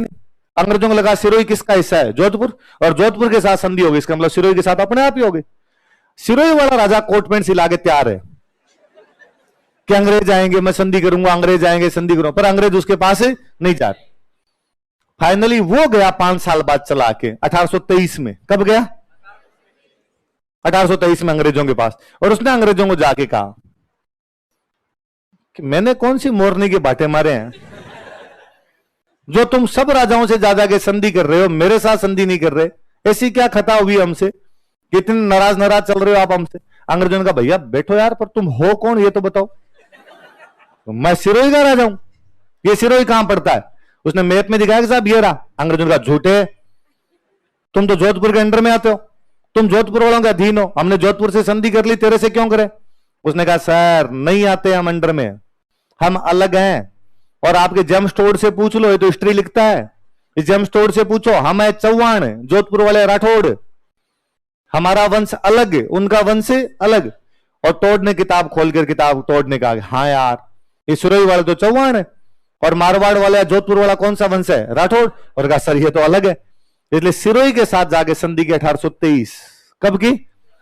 इसलिए सवाल बनता है कि राजस्थान में कौन सी रियासत ने अंग्रेजों के साथ सबसे लास्ट में संधि की थी। तो जब अपनी किताब में पढ़ते हैं कि सिरोही वह रियासत थी जिसने अंग्रेजों से सबसे अंतिम में संधि की थी, तो अपने लगता है सबसे बहादुर कौन, सबसे लास्ट में कौन संधि करता है। मनी मन आपको याद रह जाएगा, वो किताब पढ़ के फील तो वही लेना कि बहादुर है, पर मनी मन आज होता कि नहीं ऐसा नहीं है, ये तो की नहीं थी इसलिए ये चला के अंग्रेजों के पास गए। तो पहले अंग्रेजों ने संधियां कब किया, 1803, उसमें कौन कौन करता, फिर 17 में कौन कौन करता, 18 में बाकी सारे, और सिरोही ने जाके कब की, तो सबसे लास्ट में कौन करता आपका। तो अंग्रेजों के साथ अपने रिलेशन बनने कब शुरू हुए, 1803, कब तक बन गए पूरे, मतलब 20 साल के अंदर अपनी सारी रियासतों ने क्या कर ली, है ना। इनमें 3 वाली संधियां ये छोटी छोटी संधियां थी, 3 वाली भरतपुर अलवर वाली संधियां ये कोई ज्यादा बड़ी बड़ी नहीं। इनमें नॉर्मली था कि तुम मराठों के खिलाफ हमारा साथ दो, मराठों के खिलाफ साथ दे दो, इतनी सी बात की गई थी। लेकिन बाद में 17-18 में की थी, इनमें कई बातें लिखी थी, तुम इतने रुपए दोगे, हम तुम्हें सेना देंगे, तुम और किसी को दोस्त नहीं बनाओगे। अब अपने दोस्त बन गए, अब अपने बीच में कोई तीसरा, मतलब अंग्रेजों ने दोनों बात की, यदि तुम किसी से लड़ोगे तो भी हमसे पूछ के लड़ोगे, किसी से फ्रेंडशिप भी करोगे तो हमसे पूछ के करोगे। अब ये सीधा था कि कोटा और बूंदी आपस में संधि नहीं कर सकते, क्योंकि अंग्रेजों को एक डर और लगता था, अंग्रेजों को लगता कि यदि भारत के सारे राजा आपस में मिल गए तो मारेंगे अपने को। तो अंग्रेजों ने बाद में अपने राजाओं को आगे देख, अब अपने दोनों फ्रेंड है, अपनी फ्रेंडशिप के बीच में पति पत्नी और वो ऐसा नहीं होना चाहिए, अपने दो रहेंगे, कोई तीसरा आदमी अपने बीच में। तो अंग्रेजों को कई बार लगता भी कि अंग्रेजों ने शाम को फोन मिलाया और उधर से आया कि जिस नंबर से आप बातचीत करना चाहते हैं वो अभी व्यस्त है, तो अंग्रेज कहते पता किससे बात कर रहा है। अपने राजा कहते कि नहीं नहीं वो तो फ्रेंड है, खाली ओनली फ्रेंड है, इससे ज्यादा कुछ ही नहीं है मेरे ना, हम ओनली फ्रेंड भी किसी का बनने नहीं देंगे। तो बाद में अंग्रेजों ने संधियां करवानी भी इनके बीच में बंद करवा दी थी। इसलिए राजाओं के बीच में किसी भी प्रकार का गठबंधन अब अंग्रेजों के खिलाफ नहीं बन सकता। अब अंग्रेज जब आपको रक्षा करेंगे तो राजाओं की सेना तो खत्म ही हो गई। पहले तो आप लठ रखते थे कि मैं मेरी जिम्मेदारी खुद संभालूंगा, अब गार्ड साहब रख लिया था, आपके पास तो लठ भी नहीं है, आप तो लड़ाई करना ही भूल गए। तो धीरे धीरे हमारे राजा पूरे के पूरे किस पे डिपेंड होते चले गए, अंग्रेज। समझ में आ गई बात थोड़ी, लिखो आप, लिखना शुरू करो फिर और समझ में आएगी। लिखो 1803 ईस्वी में, इन 1803 एडी, 1803 ईस्वी में, इन 1803 एडी भरतपुर तथा अलवर रियासतों ने, Bharatpur and Alwar states, princely state लिख लिया करो, स्टेट लिख लिया करो खाली, भरतपुर तथा अलवर रियासतों ने, भरतपुर एंड अलवर स्टेट्स, भरतपुर तथा अलवर रियासतों ने अंग्रेजों के साथ संधियां कर ली थी। Concluded treaties with Britishers, concluded treaties with Britishers, अंग्रेजों के साथ संधियां कर ली थी। कंक्लूडेड ट्रीटीज विद ब्रिटिशर्स, अंग्रेजों के साथ संधियां कर ली थी। कंक्लूडेड ट्रीटीज विद ब्रिटिशर्स, किसके साथ में संधियां कर ली, अंग्रेजों। कौन कौन सी 2 रियासतें, पहले कौन करता है, भरतपुर, बाद में कौन करता है। अच्छा, अंग्रेज, कल ही मैंने आपको बताया था, अंग्रेजों का सबसे बड़ा अधिकारी जो भारत में होता उसको बोलते गवर्नर जनरल। क्या बोला करते थे, ये रहता कलकत्ता। कहां रहा करता था इस समय, जो 1803 में जो अंग्रेजों का गवर्नर जनरल था उसका नाम था लॉर्ड वेलेस्ली। क्या नाम था उसका। तो कोई पूछे कि 3 में जब संधियां की गई थी तो अंग्रेजों का कौन सा गवर्नर जनरल ये संधियां करके गया था, तो कौन करके गया था, लॉर्ड वेलेस्ली। लिख लो, इस समय लॉर्ड वेलेस्ली अंग्रेजों का गवर्नर जनरल था। This time Lord Wellesley was English governor general. इस समय लॉर्ड वेलेस्ली अंग्रेजों का गवर्नर जनरल था। This time Lord Wellesley was English governor general. इस समय लॉर्ड वेलेस्ली अंग्रेजों का गवर्नर जनरल था। Lord Wellesley was English governor general. कौन था गवर्नर जनरल? Lord Wellesley. अच्छा, बाकी वाली रियासतों ने अपने संधियां कब किया? 1817 18 17 में दो कर रही है, कौन कौन? करौली और कोटा। बाकी सब कब कर रही है? 18। और 23 में कौन कर रहा है जाके? इनको 17 18 की संधियां बोलते हैं। कौन सी संधियां बोलते हैं? लाइन चेंज करके लिखना। 1817 18 ईस्वी में, इन 1817 1880, 1817 18 ईस्वी में, इन 1817 1880 राजस्थान की अन्य रियासतों ने, other states of Rajasthan, Rajasthan की अन्य रियासतों ने, other states of Rajasthan, Rajasthan की अन्य रियासतों ने, अदर स्टेट्स ऑफ राजस्थान, अंग्रेजों के साथ संधियां कर ली थी, कंक्लूडेड ट्रीटीज विद ब्रिटिशर्स। अंग्रेजों के साथ संधियां कर ली थी, कंक्लूडेड ट्रीटीज विद ब्रिटिशर्स। लिख लिया? क्यों नहीं लिख रहे? है? कुछ लाया नहीं? इसको पन्ने दे दो, तेरे पड़ोसी को पन्ने दे, पेन दे इसको। बेटा बेटा लिख, कुछ ना कुछ तो लिख। क्या लिखा? अंग्रेजों के साथ संधियां कर ली थी, कंक्लूडेड ट्रीटीज विद ब्रिटिशर्स। मैं लिख रहा हूं वैसे वैसे उतार लो ताकि आपके समझ में आ जाएगा। वैसे लिख लिया आपने? लिख लो 1817 और दो नाम लिख लो, करौली और कोटा।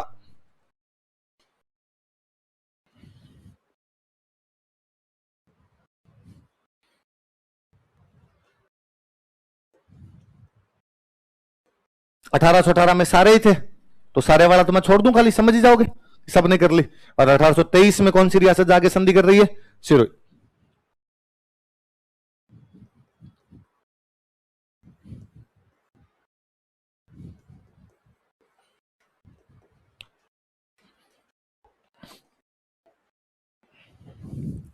सत्रह में किस किसने की बताओ देखे? करौली और कोटा। बाकी सबने कब की? 18। और 23 में किसने की? तो सबसे अंतिम रियासत जो अंग्रेजों के साथ संधि करती है वो कौन सी थी? दिख रहा है, नाम से दिख रहा है, लिखवाने की आवश्यकता है। इस टाइम जो अपने से संधियां कर रहा था, जो अंग्रेजों का गवर्नर जनरल था, उसका नाम था लॉर्ड हेस्टिंग्स। क्या नाम था उसका? तो 3 वाली संधियों में गवर्नर जनरल कौन था? अपना वेलेस्ली। और 17 18 वाली संधियों में गवर्नर जनरल कौन था? लिखो। इस समय लॉर्ड हेस्टिंग्स अंग्रेजों का गवर्नर जनरल था। This time Lord Hastings was English governor general. इस समय, दिस टाइम क्या हुआ? लिखो, इस समय, दिस टाइम लॉर्ड हेस्टिंग्स अंग्रेजों का गवर्नर जनरल था। Lord Hastings was English governor general. Lord Hastings अंग्रेजों का गवर्नर जनरल था। Lord Hastings was English governor general. हाँ हाँ, तुमने क्या लिखा है? वही तो भाई, ऊपर मैंने 17 18 की संधियां लिखवाई है। ये 23 तक की इनको 17 18 ही बोलते हैं, समझे? नाम उनका वो 17 18 की संधि है। और इस समय जो गवर्नर जनरल उसका नाम क्या है? Lord Hastings. इस समय लॉर्ड हेस्टिंग्स अंग्रेजों का गवर्नर। कोई पूछेगा 3 वाली संधियों में गवर्नर जनरल कौन था? वेलेस्ली। और 17 18 वाली में कौन था? सिरोही वाली को 17 18 ही मानते हैं, हुई बाद में थी, पर बोलते इनको बोलने में 17 18 की संधियां कहते हैं। भाई हो जाती है वो 17 18 में, वो तो अंग्रेजों को पता ही नहीं चला, तब जाके कब करनी पड़ी उनको? 23। मैंने बताया कि 3 वाली संधियां छोटी थी और 17 18 वाली संधियां बड़ी। 17 18 वाली संधियों के टाइम में एक बंदे को बातचीत करने के लिए भेजा गया, वो बंदा तो जेम्स टोड। वो बंदा तो कौन था? कल मैंने बताया था, माहौल बनाने के लिए जेम्स टोड आया था यहां पे कि कर लो यार संधियां कर लो हमसे। अब जब सारे राजा तैयार हो गए, हाँ हम संधियां कर लेंगे, तो संधियों पे साइन करने के लिए जो आदमी आया अंग्रेजों की तरफ से, उस आदमी का नाम था चार्ल्स मेटकॉफ। क्या नाम था उस बंदे का? यह सवाल खूब बार पूछा हुआ है कि 17 18 वाली संधियों में अंग्रेजों की तरफ से साइन किस आदमी ने किए थे? किस आदमी ने किए थे? भाई गवर्नर जनरल खुद तो कलकत्ता बैठा है, तो वो तो आने से रहा, ड्राफ्ट भेज दिया उसने बीकानेर के साथ। ये संधि एक तरफ राजा के साइन होंगे, एक तरफ अंग्रेजों के, तो अंग्रेजों की तरफ से जो साइन कर रहा है वो बंदा कौन था? कौन बंदा है? तो कोई पूछेगा 17 18 की संधियों में अंग्रेजों का प्रतिनिधि, अंग्रेजों का रिप्रेजेंटेटिव कौन था? तो कौन था? लिखो। इन संधियों के दौरान, ड्यूरिंग दीज ट्रीटीज, इन संधियों के दौरान, ड्यूरिंग दीज ट्रीटीज, इन संधियों के दौरान, during these treaties, Charles Metcalfe अंग्रेजों का प्रतिनिधि था। Charles Metcalfe was English representative. Charles Metcalfe अंग्रेजों का प्रतिनिधि था। Charles Metcalfe was English representative. Charles Metcalfe अंग्रेजों का प्रतिनिधि था। Charles Metcalfe was English representative. कौन था अंग्रेजों का प्रतिनिधि, बताओ देखे। ये नाम ज्यादा इंपॉर्टेंट है, स्टार लगाओ इसके। ये सवाल 2-3 बार पूछा हुआ है, कोई वापस पूछेगा। संधियों, राजस्थान के साथ संधियों में कौन से एक बंदे ने संधियों पर साइन किए थे? तो साइन करने वाला बंदा कौन है? Charles Metcalfe.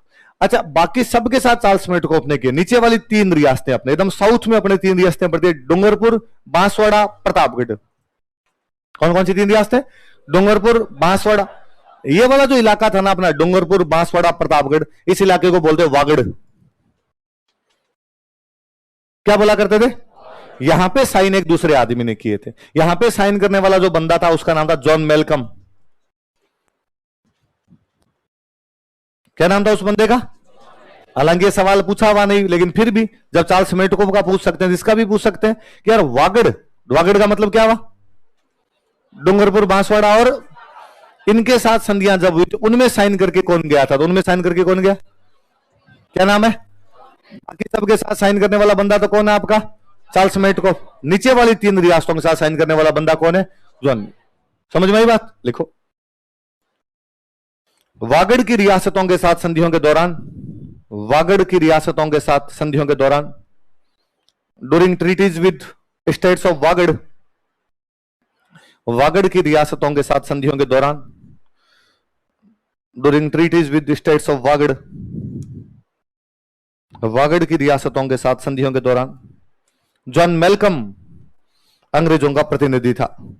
John Malcolm was English representative. John Malcolm अंग्रेजों का प्रतिनिधि था। John Malcolm was English representative. John Malcolm अंग्रेजों का प्रतिनिधि था। John Malcolm was English representative. 4 नाम याद करने अपने को। 3 में संधियां हुई तब गवर्नर जनरल कौन है? वेलेजली। 17-18 में संधियां हुई तो गवर्नर जनरल कौन है? हेस्टिंग्स। हेस्टिंग्स ने जिस बंदे को साइन करने के लिए भेजा वो बंदा कौन है? Charles Metcalfe. नीचे वाली 3 के साथ साइन कौन करके गया? John Malcolm. कौन कौन सी 3 रियासतें हो गई? डूंगरपुर, बांसवाड़ा और इस इलाके को अपने क्या बोलते हैं? नहीं लिखना, कौन कौन सी रियासतों के नाम नहीं लिखने, वागड़ याद रखो। आगे आ जाएगा धीरे धीरे, अपने आप समझ में आ जाएगी बातें। वागड़। तो 3 रियासतें कौन कौन सी हो गई आपकी? डूंगरपुर, बांसवाड़ा और डूंगरपुर बांसवाड़ा को तोड़ के तो प्रतापगढ़ बना है।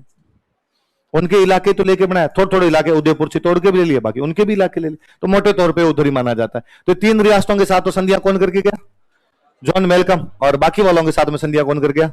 अब और सुनो, संधि का मतलब है कि अपना राजा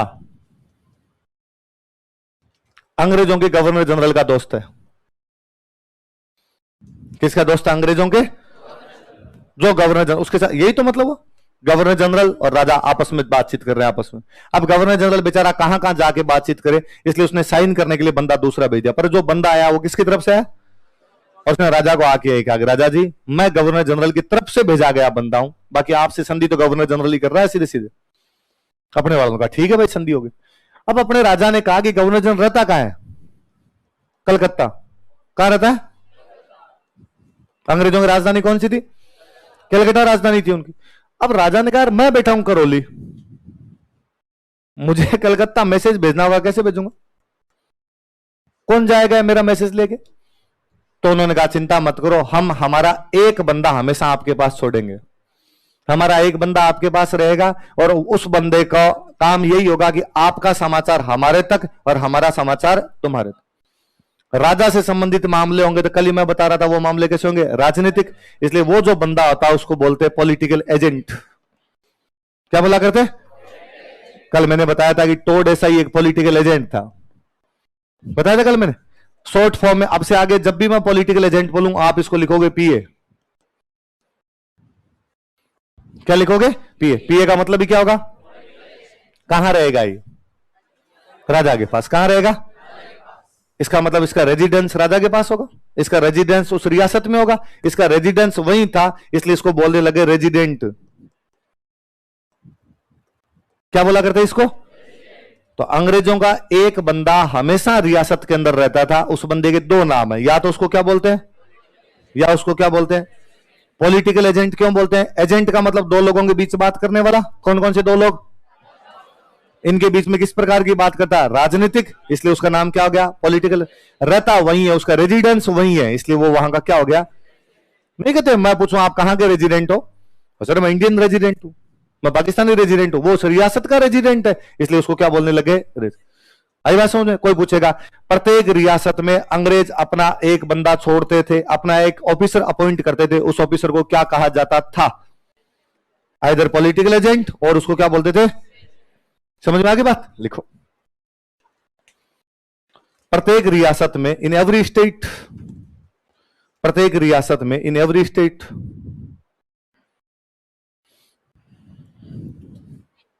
अंग्रेज एक अधिकारी की नियुक्ति करते थे। Britishers appointed an officer.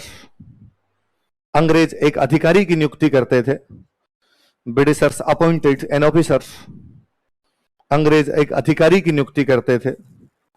Britishers appointed an officer. अंग्रेज एक अधिकारी की नियुक्ति करते थे। ब्रिटिशर्स अपॉइंटेड एन ऑफिसर, जिसे पॉलिटिकल एजेंट या रेजिडेंट कहा जाता था, जिसे पॉलिटिकल एजेंट या रेजिडेंट कहा जाता था। Who was called as political agent और resident? Who was called as political agent और रेजिडेंट?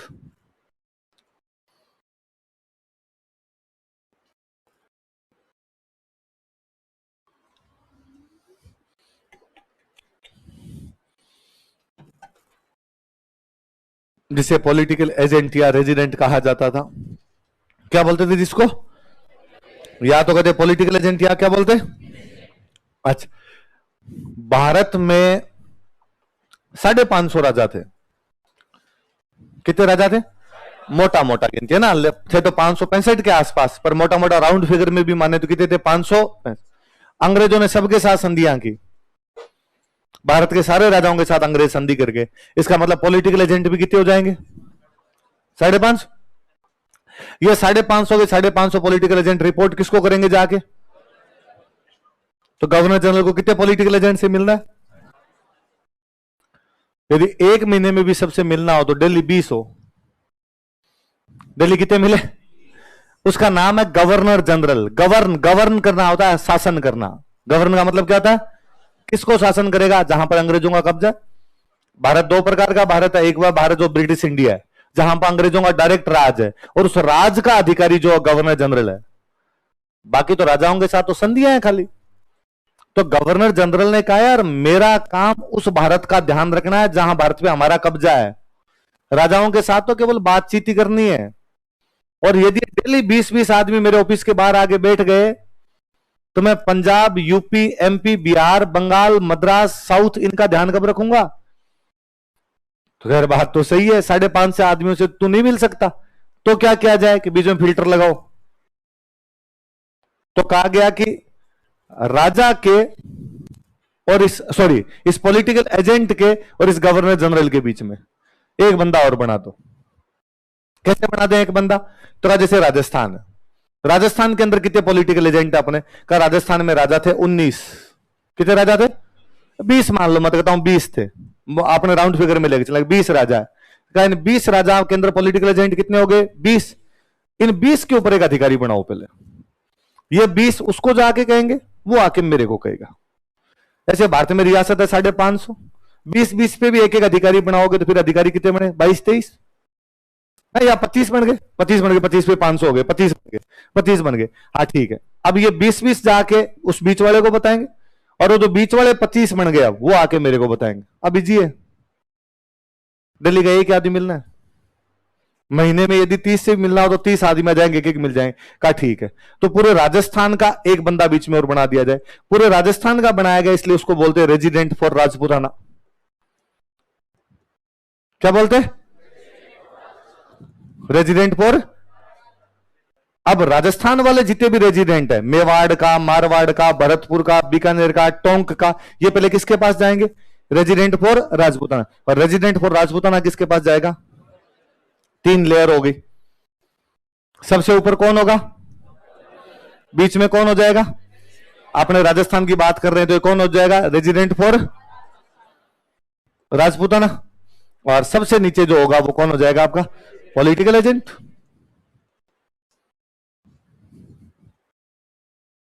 पॉलिटिकल एजेंट तो हर रियासत में रहेगा, जहां स्टेट है वहां पर एक कौन रहेगा, पॉलिटिकल एजेंट। ये जाके अपना समाचार किसको देगा, रेजिडेंट फॉर राजपूताना, और ये जाके अपना किसको दे देगा, गवर्नर जनरल। ऐसे रेजिडेंट फॉर राजपूताना बनाएगा, ऐसे बना दिया resident for Punjab, resident for Madhya Pradesh, resident for Madras, resident for Kerala, तो ऐसे रेजिडेंट बन गए बीच में 25-30। अब यहां 20 आदमियों पर एक आदमी, ये 20 आदमी जाके इसको कर देंगे, और ये 20 एक आदमी ये हो गए सारे, ये जाके इसको कर देंगे। थोड़ी व्यवस्था सरल हो गई, थोड़ा सिंपल कर दिया इन्होंने व्यवस्था। अब ठीक है, ये गवर्नर जनरल कहां बैठा है, कलकत्ता। ये जो पॉलिटिकल एजेंट है ये कहां पे रहता है, करौली का करौली में, भरतपुर का भरतपुर में, बीकानेर वाला ये पूरे राजस्थान वाला इसको कहां बिठाओगे, क्या इसको बिठा दो दिल्ली, कहां बिठा दो। तो जो रेजिडेंट फॉर राजपूताना था इसका हेडक्वार्टर कहां बना दिया इन लोगों ने, कहा दिल्ली हेडक्वार्टर बना दो यार, राजस्थान वाले सारे जाके रिपोर्ट कहां पे कर देंगे, दिल्ली। ये जो पहला बंदा अपना रेजिडेंट बनाया गया था, इस बंदे का नाम था डेविड ऑक्टरलोनी।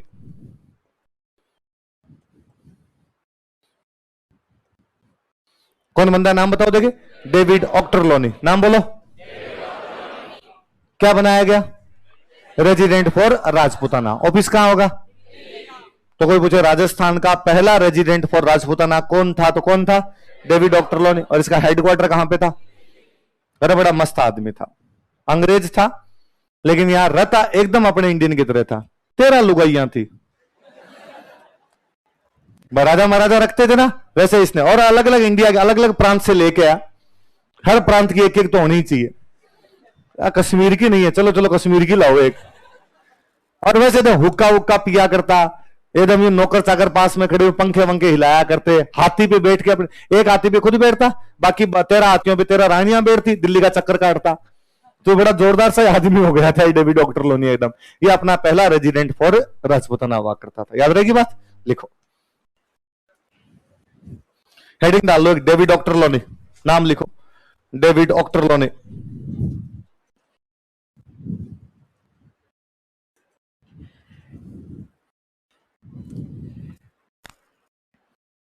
हिंदी मीडियम वाले टाबरों, मुझे भी इसका नाम हिंदी में लिखना आता है, मैं फिर भी नहीं लिख रहा कि मैं चाहता हूं तुम इंग्लिश लिख लो थोड़ी बहुत, वरना मर जाओगे, शहीद होगे सारे।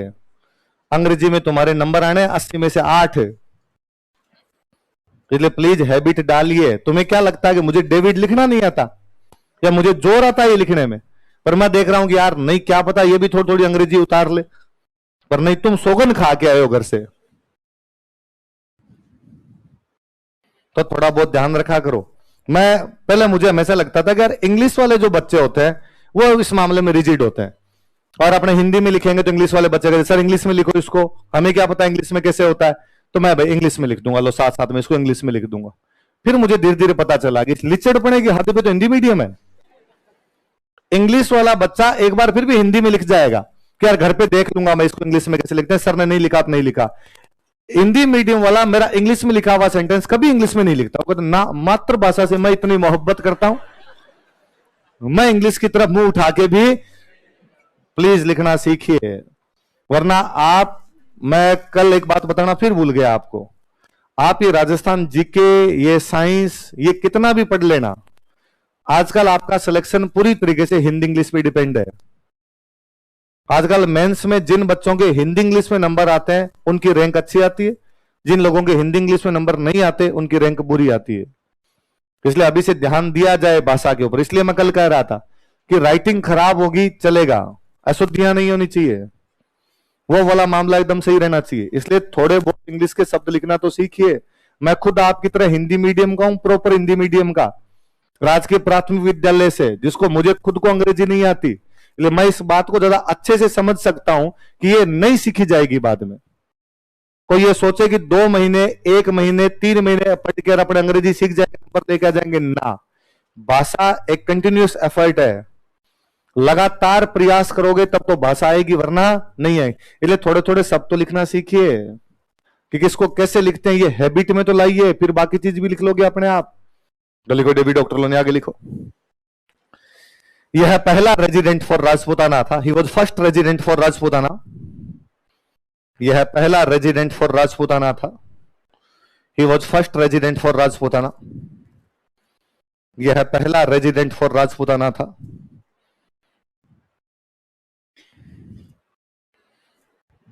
He was first resident for Rajputana, तथा इसका मुख्यालय दिल्ली था, and Delhi was his headquarter, तथा इसका मुख्यालय दिल्ली था, and Delhi was his headquarter, इसका मुख्यालय कहां पर था? दिल्ली।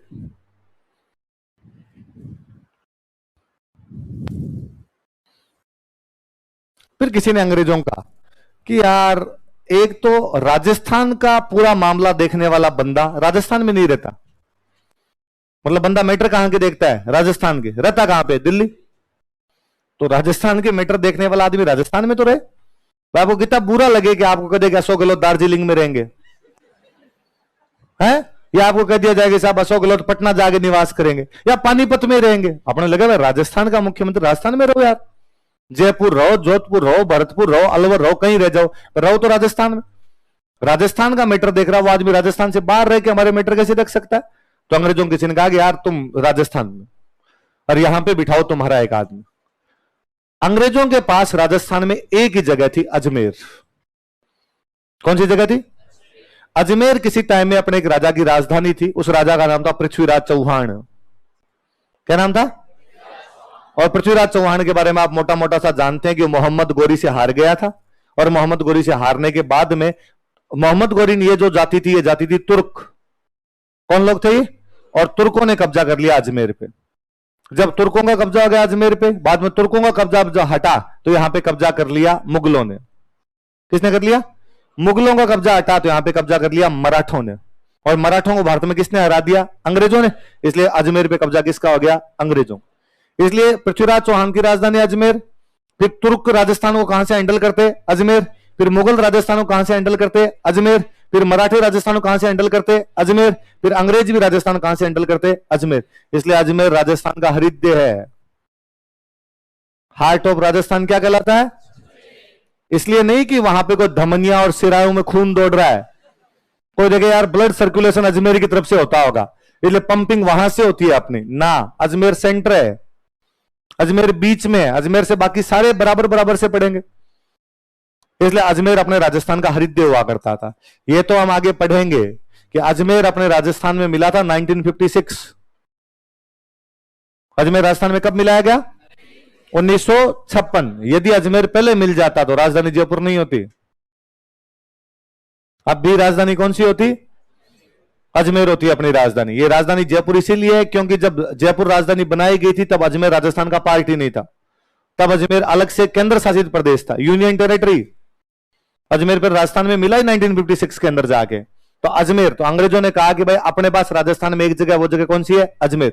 तो कहा इस रेजिडेंट फॉर राजपूताना को दिल्ली मत बिठाओ, इसको कहां पे बिठाना शुरू करो? अजमेर।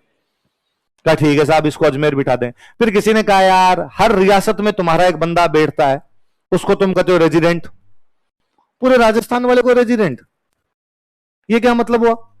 एक जगह बैठा है वो भी रेजिडेंट, 20 के ऊपर बैठा है वो भी रेजिडेंट, तो यार नाम अलग अलग है ना, वो रेजिडेंट फॉर जयपुर है, ये रेजिडेंट फॉर राजपूताना है। अरे तो भी यार रेजिडेंट रेजिडेंट एक जैसा ही नाम हो गया, थोड़ा नाम तो चेंज कर लो।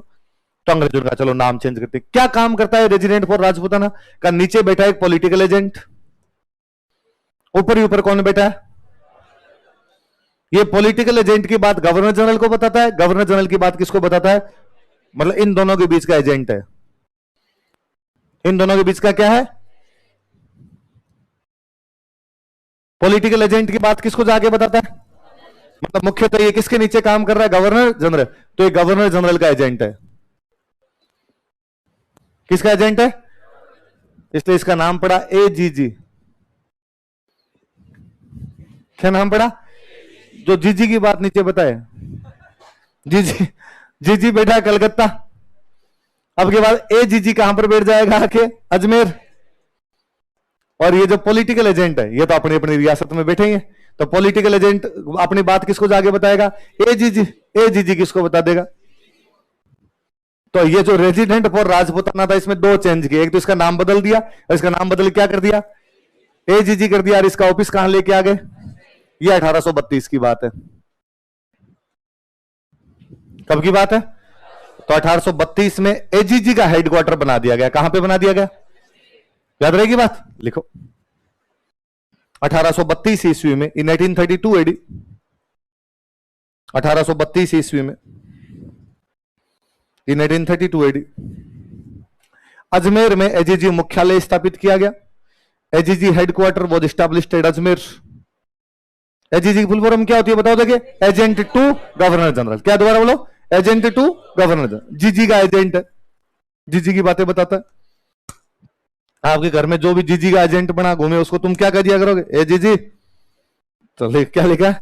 1832 ईस्वी में इन 1832 एडी अजमेर में एजीजी मुख्यालय स्थापित किया गया। AGG headquarter was established eight Ajmer. Ajmer में एजीजी मुख्यालय स्थापित किया गया। AGG headquarter was established eight Ajmer. Ajmer में एजीजी मुख्यालय स्थापित किया गया। कहां स्थापित किया गया? अजमेर। क्या स्थापित किया गया? और अपना जो पहला एजीजी बनाया गया था उस आदमी का नाम था अब्राहम लॉकेट। क्या नाम था? तो अब्राहम लॉकेट कौन है? कौन है? राजस्थान का। राजस्थान का पहला एजीजी जो बनाया गया वो कौन बनाया गया था? लिख लो, अब्राहम लॉकेट राजस्थान का पहला एजीजी था। Abraham locket was first AGG of Rajasthan. Abraham locket Rajasthan का पहला एजीजी था। Abraham locket was first AGG of Rajasthan. Abraham locket Rajasthan का पहला एजीजी था। तो कोई पूछेगा भाई एजीजी का हेडक्वार्टर अजमेर में कब बनाया गया था? 1832। अब एजीजी कहां पर रहेगा? अजमेर। पहले कहां रहता था ये? दिल्ली। और तब इसको क्या बोलते थे? Resident for Rajputana. क्या बोलते थे? अब अजमेर में गर्मी पड़े, पूरे राजस्थान में गर्मी पड़े, अंग्रेज बापड़े एकदम भले प्रदेश से आए हुए लोग, यहां पे गर्मी लगी उनको भयंकर वाली। तो उन्होंने पूछा कि यार कोई ठंडी जगह तो होगी जहां पे जाके हम रह सकते हैं। तो किसी ने कहा एक ही ठंडी जगह, माउंट आबू। कौन सी जगह? माउंट आबू। कौन से राजा के पास में? सिरोही। तो उन्होंने सिरोही के राजा से बात की, सिरोही के राजा हमें माउंट आबू पे 2-4 कमरे बना लेने दे यार, एक ऑफिस बना लेने दे, ताकि हम कहां पे आके रह सके? माउंट। इसलिए 1845 में एजीजी का हेडक्वार्टर कहां भेज दिया गया? माउंट आबू। कहां भेज दिया गया? लिखो 1845 ईस्वी में इन 1845 एडी 1845 ईस्वी में इन 1845 एडी एजीजी मुख्यालय आबू भेज दिया गया। एजीजी हेडक्वार्टर वो शिफ्टेड टू आबू। कहां शिफ्ट कर दिया गया? एजीजी मुख्यालय आबू भेज दिया गया। एजीजी हेडक्वार्टर वो शिफ्टेड टू आबू। एजीजी मुख्यालय आबू भेज दिया गया। एजीजी हेडक्वार्टर वो शिफ्टेड टू आबू। अब जब भेजा था ना तब तो ये कहा था कि भाई हेडक्वार्टर तो अजमेर ही है, पर ज्यादा गर्मी वर्मी पड़े तो कहां पर चले जाना? अब पर आबू में अंग्रेजों को मजे आए तो अंग्रेजों ने अजमेर रहना ही बंद कर दिया। अब ज्यादातर अंग्रेज कहां रहा करते? तो अंग्रेजों का ऐसे नहीं चलेगा। तो 1864 में एक नियम लेके, 1864 में नियम लेके 6 महीने आबू, 6 महीने गर्मी गर्मी आबू, सर्दी सर्दी, ताकि यार दोनों जगह बैलेंस तो बना रहे, वरना तुम जाके कहां बैठ गए? आबू। आबू सिरोही, सिरोही से आगे गुजरात शुरू हो जाता है, राजस्थान तो पूरा इधर रह गया। राजधानी थोड़ी बीच में तो रखो यार कम से कम। तो लिखो 1864 ईस्वी में इन 1864 एडी 1864 ईस्वी में इन 1864 एडी अजमेर तथा आबू में 6-6 महीनों की व्यवस्था की गई थी। अजमेर तथा आबू में 6-6 महीनों की व्यवस्था की गई थी। 6 months arrangements for made 6 month arrangements were made for Ajmer and Abu। ये लिख लो, 6 months arrangement were made for Ajmer and Abu। Ajmer तथा आबू में 6-6 महीने की व्यवस्था की गई थी। 6 months arrangements were made for Ajmer and Abu। 6 महीने तो कहां पे रहेगा? अजमेर। 6 महीने कहां रहेगा? अब कुल मिला के गर्मी गर्मी कहां रहेगा? आबू। और सर्दियों में कहां जाएगा? यह व्यवस्था आज दिन तक है। यह व्यवस्था कहा गया कि गर्मियों के अंदर जो राज्यपाल होगा वो चला जाएगा आबू। गर्मियों में आपके राजस्थान का राज्यपाल कहां चला जाएगा? आबू। और सर्दियों में जयपुर। अब अजमेर क्यों जाएगा? अब आपकी राजधानी कौन सी है? तो अभी भी आपका राज्यपाल जो होता है गर्मियों में कहां चला जाता है? आबू। और सर्दियों में कहां जाता है? आगे कभी एक सर आएंगे तो मैं आपसे मिलाऊंगा। अपने पिछले एग्जाम के अंदर 56, पिछले से पिछले एग्जाम 56 रैंक थी। जड़ सिंह जी सर थे, पहले अपने यहाँ पढ़ाया भी करते थे, स्टूडेंट भी थे साथ, मेरे तो साथ में पढ़े हुए थे। सर वाला ऑफिस कभी देखो, सर वाले ऑफिस के ऊपर फोटो लगा हुआ है, 56 रैंक थी उनकी। आजकल पोस्टिंग आबू है। तो वो मेरे से थोड़े दिन पहले यहाँ पे आए हुए थे, तो मिले, तो उन्होंने कहा ले यार कभी टाइम निकाल के आबू यार, मेरी वहां पे पोस्टिंग है, तेरे को आबू घुमाते हैं। जून का महीना, पिछला महीना चल रहा, जून में उन्होंने ऐसा कहा, तो मैं यार देखते हैं, टाइम निकालते हैं। उनका अभी गर्मियों में तो मत आना, थोड़ा बाद में आना। मैं क्यों? कहे जून निकल जाए उसके बाद में आ जाना। मैं कैसे? तो यार अभी तो राज्यपाल आया हुआ है। अभी कौन आया हुआ है? तो हमारे पुलिस वालों की ड्यूटी 4 दिन वहां राज्यपाल के साथ में वहां लगा देते हैं। राज्यपाल कहीं जाएंगे तो पुलिस वालों को भेज देते हैं, वो डिप्टी है तो डिप्टी साहब को यहाँ भेजो, वहां भेजो, हमें व्यवस्था देखनी पड़ती है। तो वहां भी जाएगा और मैं तेरे को टाइम नहीं दे पाऊंगा, फिर तेरे को लगेगा यार बुला भी लिया, मेरे को तो टाइम दे ही नहीं देते। एक बार तो राज्यपाल महोदय वहां आए हुए, क्योंकि गर्मियों में राज्यपाल कहाँ रहता है? आबू। और सर्दियों में अजमेर नहीं, कहाँ रहता है? और वैसे भी राज्यपाल कहीं रहे कहीं नहीं रहे, क्या फर्क पड़ता है? भारत में 2 लोग निकम्मे हैं सबसे ज्यादा, एक तो राज्यपाल और एक राष्ट्रपति, जिन दोनों के पास कोई भी काम है। ये केवल ये बताते हैं कि सुबह शाम सब्जी क्या बनानी है। राज्यपाल से पूछ लेता रसोइया कि सर शाम को क्या खाएंगे? राज्यपाल बता कहता मैं राज्यपाल हूं, दाल खाऊंगा दाल। इससे ज्यादा राज्यपाल कुछ भी चला नहीं सकता। ये की स्थिति किसकी होती है भारत में? राष्ट्रपति की। और जब पॉलिटी पढ़ाते, दिलीप सर पॉलिटी पढ़ाते, सर हमेशा कहते हैं कि सर पॉलिटी पढ़ाते लिखाते राष्ट्रपति की शक्तियां, और फिर 5 दिन तक पढ़ाते हैं राष्ट्रपति ये कर सकता है, राष्ट्रपति वो कर सकता है। फिर फाइनली सर कहते हैं राष्ट्रपति इनमें से कुछ भी नहीं कर सकता। और यदि भरी क्लास में राष्ट्रपति पीछे आगे बैठ जाए और 5 दिन जब अपने पढ़ेंगे राष्ट्रपति ये कर सकता है, राष्ट्रपति वो कर सकता है, तो वो खड़ा होकर रोने लग जाए, झूठ है ये सब, मैं कुछ ही नहीं कर सकता, मेरे हाथ में ऐसा कुछ भी नहीं है। तो वो वाली बात। अब अंग्रेजों का सबसे बड़ा अधिकारी जो भारत में था वो तो था गवर्नर जनरल, उसके नीचे होता एजेंट टू गवर्नर जनरल, उसके नीचे जो होता वो क्या होता? पॉलिटिकल। प्रत्येक रियासत में एक बंदा रहेगा, वो तो कौन है? Political agent. इन पॉलिटिकल एजेंट के जो ऊपर होगा वो बंदा कौन होगा? AGG। और सबसे जो ऊपर होगा वो क्या होगा? सबसे ऊपर GG के नीचे AGG के नीचे। याद रह जाएंगे तीनों? ऑर्डर याद हो गया? PA जाके कहेगा AGG, और AGG जाके देगा जीजी। किसको कहते हो तुम लोग? बहन को। जीजी किसको कहते हो? बहन। अलवर वाले कहेंगे हम तो दादी को कहते हैं। अलवर वालों के इनके ब्लड रिलेशन बड़े बिगड़े वैसे रहते हैं, इनके रीजनिंग में कभी ब्लड रिलेशन वाला क्वेश्चन सही हो ही नहीं सकता। ये दादी को जीजी कहते हैं यार, उसमें कभी आ जाएगी उसने जीजी की तरफ इशारा करते हुए कहा, अच्छा दादी की तरफ कह दिया। दादी नहीं भाई, बड़ी बहन होती है। तो इनका थोड़ा सा मामला अलग सा रहता है। बाकी तो अपने राजस्थान में जीजी का मतलब क्या मानते हैं अपने? बड़ी बहन। बड़ी बहन होती है। और या जीजी कहते हैं, आपने बोलते दीदी, तो दीदी क्यों कहते हैं बड़ी बहन को? बड़ी बहन होती है उसको दीदी क्यों कहते हो? और कर लेते कुछ, पीपी कर लेते, है और कोई नाम हो जाता, दीदी क्यों नाम पड़ा? कभी नहीं सोचा भाई ये कहां से नाम है? क्यों अपने संस्कृत में अपने तो बोलते थे भगिनी, क्या बोला करते थे? ये कश्मीर में एक रानी हुए थे, उन कश्मीर की रानी का नाम था दिद्दा। कश्मीर की रानी थी, उनका नाम क्या था? रानी दिद्दा। और रानी दिद्दा अपनी जनता को वैसे ही प्यार किया करती जैसे कोई बहन अपने भाई का ध्यान रखती है। इसलिए कश्मीर के लोग रानी दिद्दा को बड़ी बहन के समान मानते थे, इसलिए बड़ी बहनों को कहना शुरू कर दिया दिद्दा।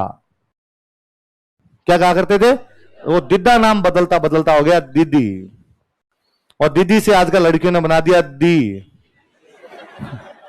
और लड़का तुम्हें पाप लगेगा, पाप। मुझे लगता है थोड़े दिन में तुम और शॉर्ट में आओगे, तुम कहोगे दै। अभी तुम कहते हो दी इधर आओ, दी उधर जाओ, फिर दै इधर आ जा, दै उधर चल जा। ये दै या दी नहीं है, ये क्या था? दिद्दा। तो आज के बाद सब बड़ी बहन को क्या कहोगे? दिद्दा। दीदी नहीं होता, क्या होता है? दिद्दा। और हमने दिद्दा से बनाया दीदी, और दीदी से अपनी भाषा में आते आते हो गया जीजी। क्या हो गया आपने? वो थोड़ा कश्मीरी वर्ड, पंजाबी टाइप का वर्ड है। पंजाबी में उधर दी वा दी जो अपने होता है, इधर जी होता है। इसलिए कभी आप नोटिस किया करो, उधर पंजाब साइड में बोलेंगे जय माता दी, जय माता, अपने वाले बोलेंगे जय माता जी, बोलते हैं ना पंजाबी में। उधर जय माता दी होता है। फिल्मों को और सुन लो, को जय माता दी, जय माता दी, गाड़ियों के पीछे भी लिखा था जय माता दी। अपने गांव में कोई जय माता दी नहीं बोलता, अपने जय माता जी, जय माता की, जय माता री, दी नहीं बोलेंगे। वो उधर पंजाब का कश्मीर टाइप का वर्ड है। तो वो दीदी दीदी हमारे यहाँ पर क्या हो गया जी। तो दीदा से बना दीदी और दीदी से क्या बन गया जी जी। और कई लोग थोड़े और फॉरवर्ड हो गए, कईयों ने कहा दीदा से दीदी कौन बनाए, और फिर दीदी से जीजी अमिता नहीं जाएंगे, कईयों ने दीदा से डायरेक्ट बना लिया जीजा। क्या बना लिया? इसलिए अपने राजस्थान में बहन को जीजा भी कहते हैं, है ना। कोई आगे यूं कहे कि मेरी जीजा कल आई हुई थी, आपको लगे यार जीजा का जेंडर चेंज कैसे? जीजा तो आदमी होना चाहिए, इनके जीजा आई हुई थी, ये तो मामला यार गंभीर है इसके इधर। चलो बाकी कल पढ़ेंगे, याद करके आना सारी बात।